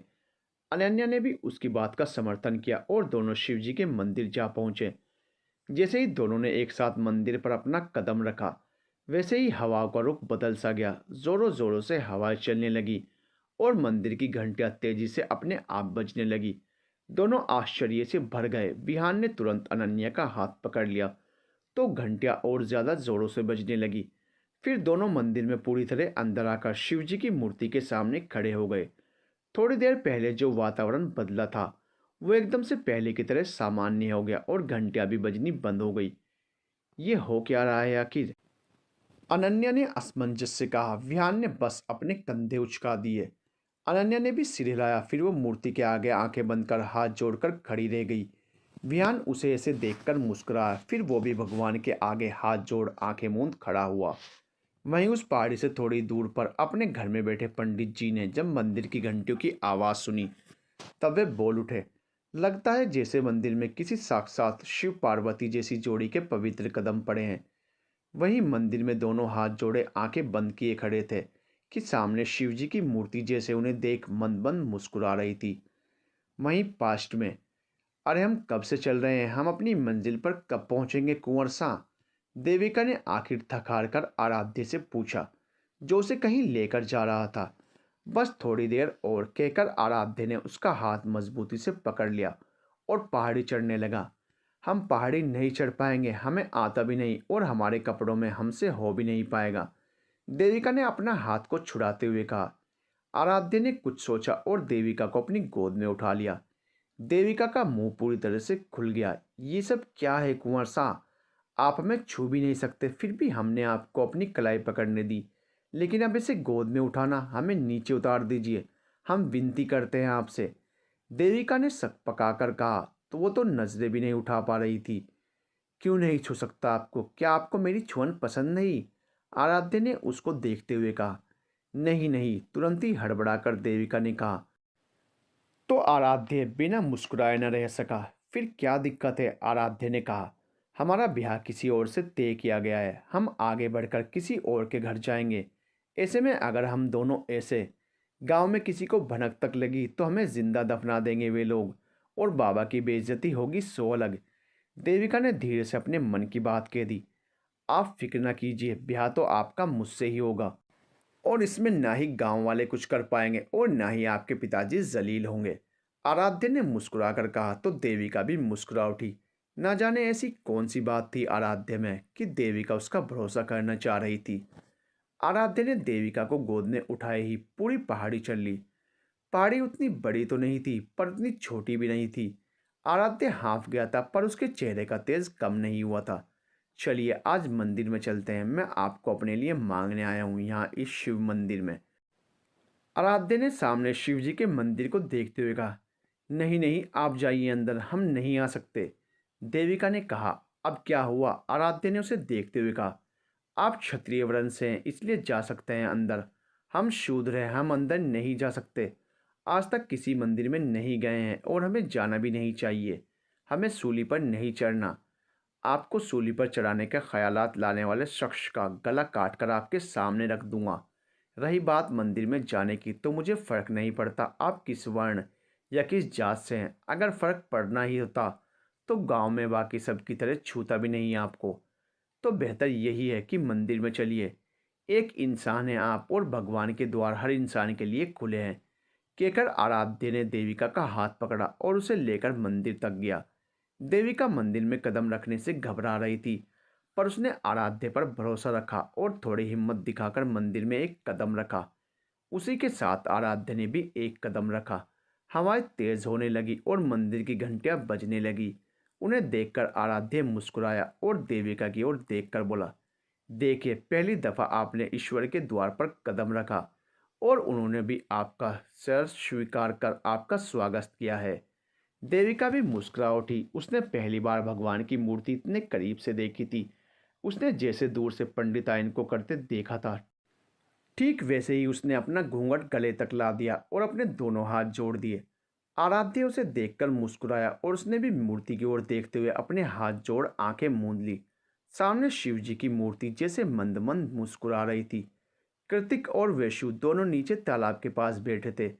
कृतिक आसपास जगहों की खूबसूरत तस्वीरें खींचने में तल्लीन था और वैशु तालाब के किनारे बैठी मस्ती कर रही थी। वातावरण का बदलना या मंदिर की घंटियों का जोरों से बजना जैसे उन दोनों तक पहुंचा भी नहीं था। वैशु ने अपने पैर पानी में डाल रखे थे। उसने पानी उड़ाते हुए कहा, वैसे अंकल एक बात पूछ लूं? कृतिक ने उसकी तरफ देखते हुए कहा, पूछ लो छोटी हथनी। वैशु ने अपना छोटू सा मुंह बिचकाया और बोली, उल्लू अंकल उल्लू ही रहेंगे। खैर मैं ये पूछना चाह रही थी कि आपके दोस्त मेरी मम्मा को लेकर कितने सीरियस हैं। कृतिक ने उसे घूरा फिर बोला, जितना हम दोनों एक दिन एक दूसरे के बाल नोचने के लिए सीरियस हैं। वैशु जोरों से हंस पड़ी फिर बोली, कुछ ख्वाब अधूरे ही रहते हैं और कुछ पूरे होते हैं। आपका अधूरा रहेगा और मैं आपके बाल नोचकर भाग भी जाऊंगी। और छोटी हथनी ज़्यादा ना बोल, मेरा बस चले ना तो 2 मिनट में तुझे धोबी पचाड़ दूं। ओहो, धोबी पचाड़ का मतलब भी नहीं पता होगा और आए बड़े शेखी बगान ने। और कोई डाउट नहीं कि आप मुझसे बड़े हैं तो ज़्यादा बलवान होंगे, पर मम्मा ने मुझे हमेशा दिमाग से काम लेना सिखाया है और अक्ल भैंस से बड़ी होती है। कृतिक ने इम्प्रेस होने जैसा मुंह बनाया फिर बोला, सही है पर एक डाउट है। अनन्या ने तुम्हें दिमाग से काम लेना सिखाया, मतलब क्या उन्हें नहीं पता कि तुम्हारे पास दिमाग नहीं? वैशु ने गुस्से में अपना मुंह फुलाया और वो थोड़ा हेल्थी भी थी इसलिए उसके गालों को देखकर लग रहा था जैसे कोई बड़ा सा गुब्बारा फूला हुआ हो। वो कार्तिक के पास गई और अपने नन्हे हाथों से उसके सीने पर मुक्के मारने लगी। कार्तिक भी हंसते हुए मार खाता रहा। वैसे भी उसे कुछ लग तो रहा था नहीं। विहान और अनन्या ने मंदिर में भगवान के दर्शन किए और जाकर मंदिर के चौखट पर बैठ गए। दोनों के ही दिल में अलग सी हलचल थी। उन्हें अंदर से कुछ तो फील हो रहा था पर क्या, ये तो वो दोनों खुद भी नहीं समझ पा रहे थे। अनन्या वहां के पिलर से सिर टिकाकर आंखें बंद कर बैठी रही और विहान उसके मासूम चेहरे को देखता रहा। फिर मुस्कुराकर बोला, मासूम बच्चों सा चेहरा है पर उन झील सी गहरी आंखों में कुछ तो दर्द भरा हुआ है। अगर आपका हमसफ़र ना भी बन सका किसी कारणवश, तब भी आपका हमदर्द ज़रूर बने रहना चाहूँगा। दोनों कुछ देर बाद खड़े हुए और पहाड़ी से नीचे जाने लगे, कृतिक और वैशु के पास। परंतु एक पत्थर की ठोकर लगने से वो गिर पड़ी। To be continued.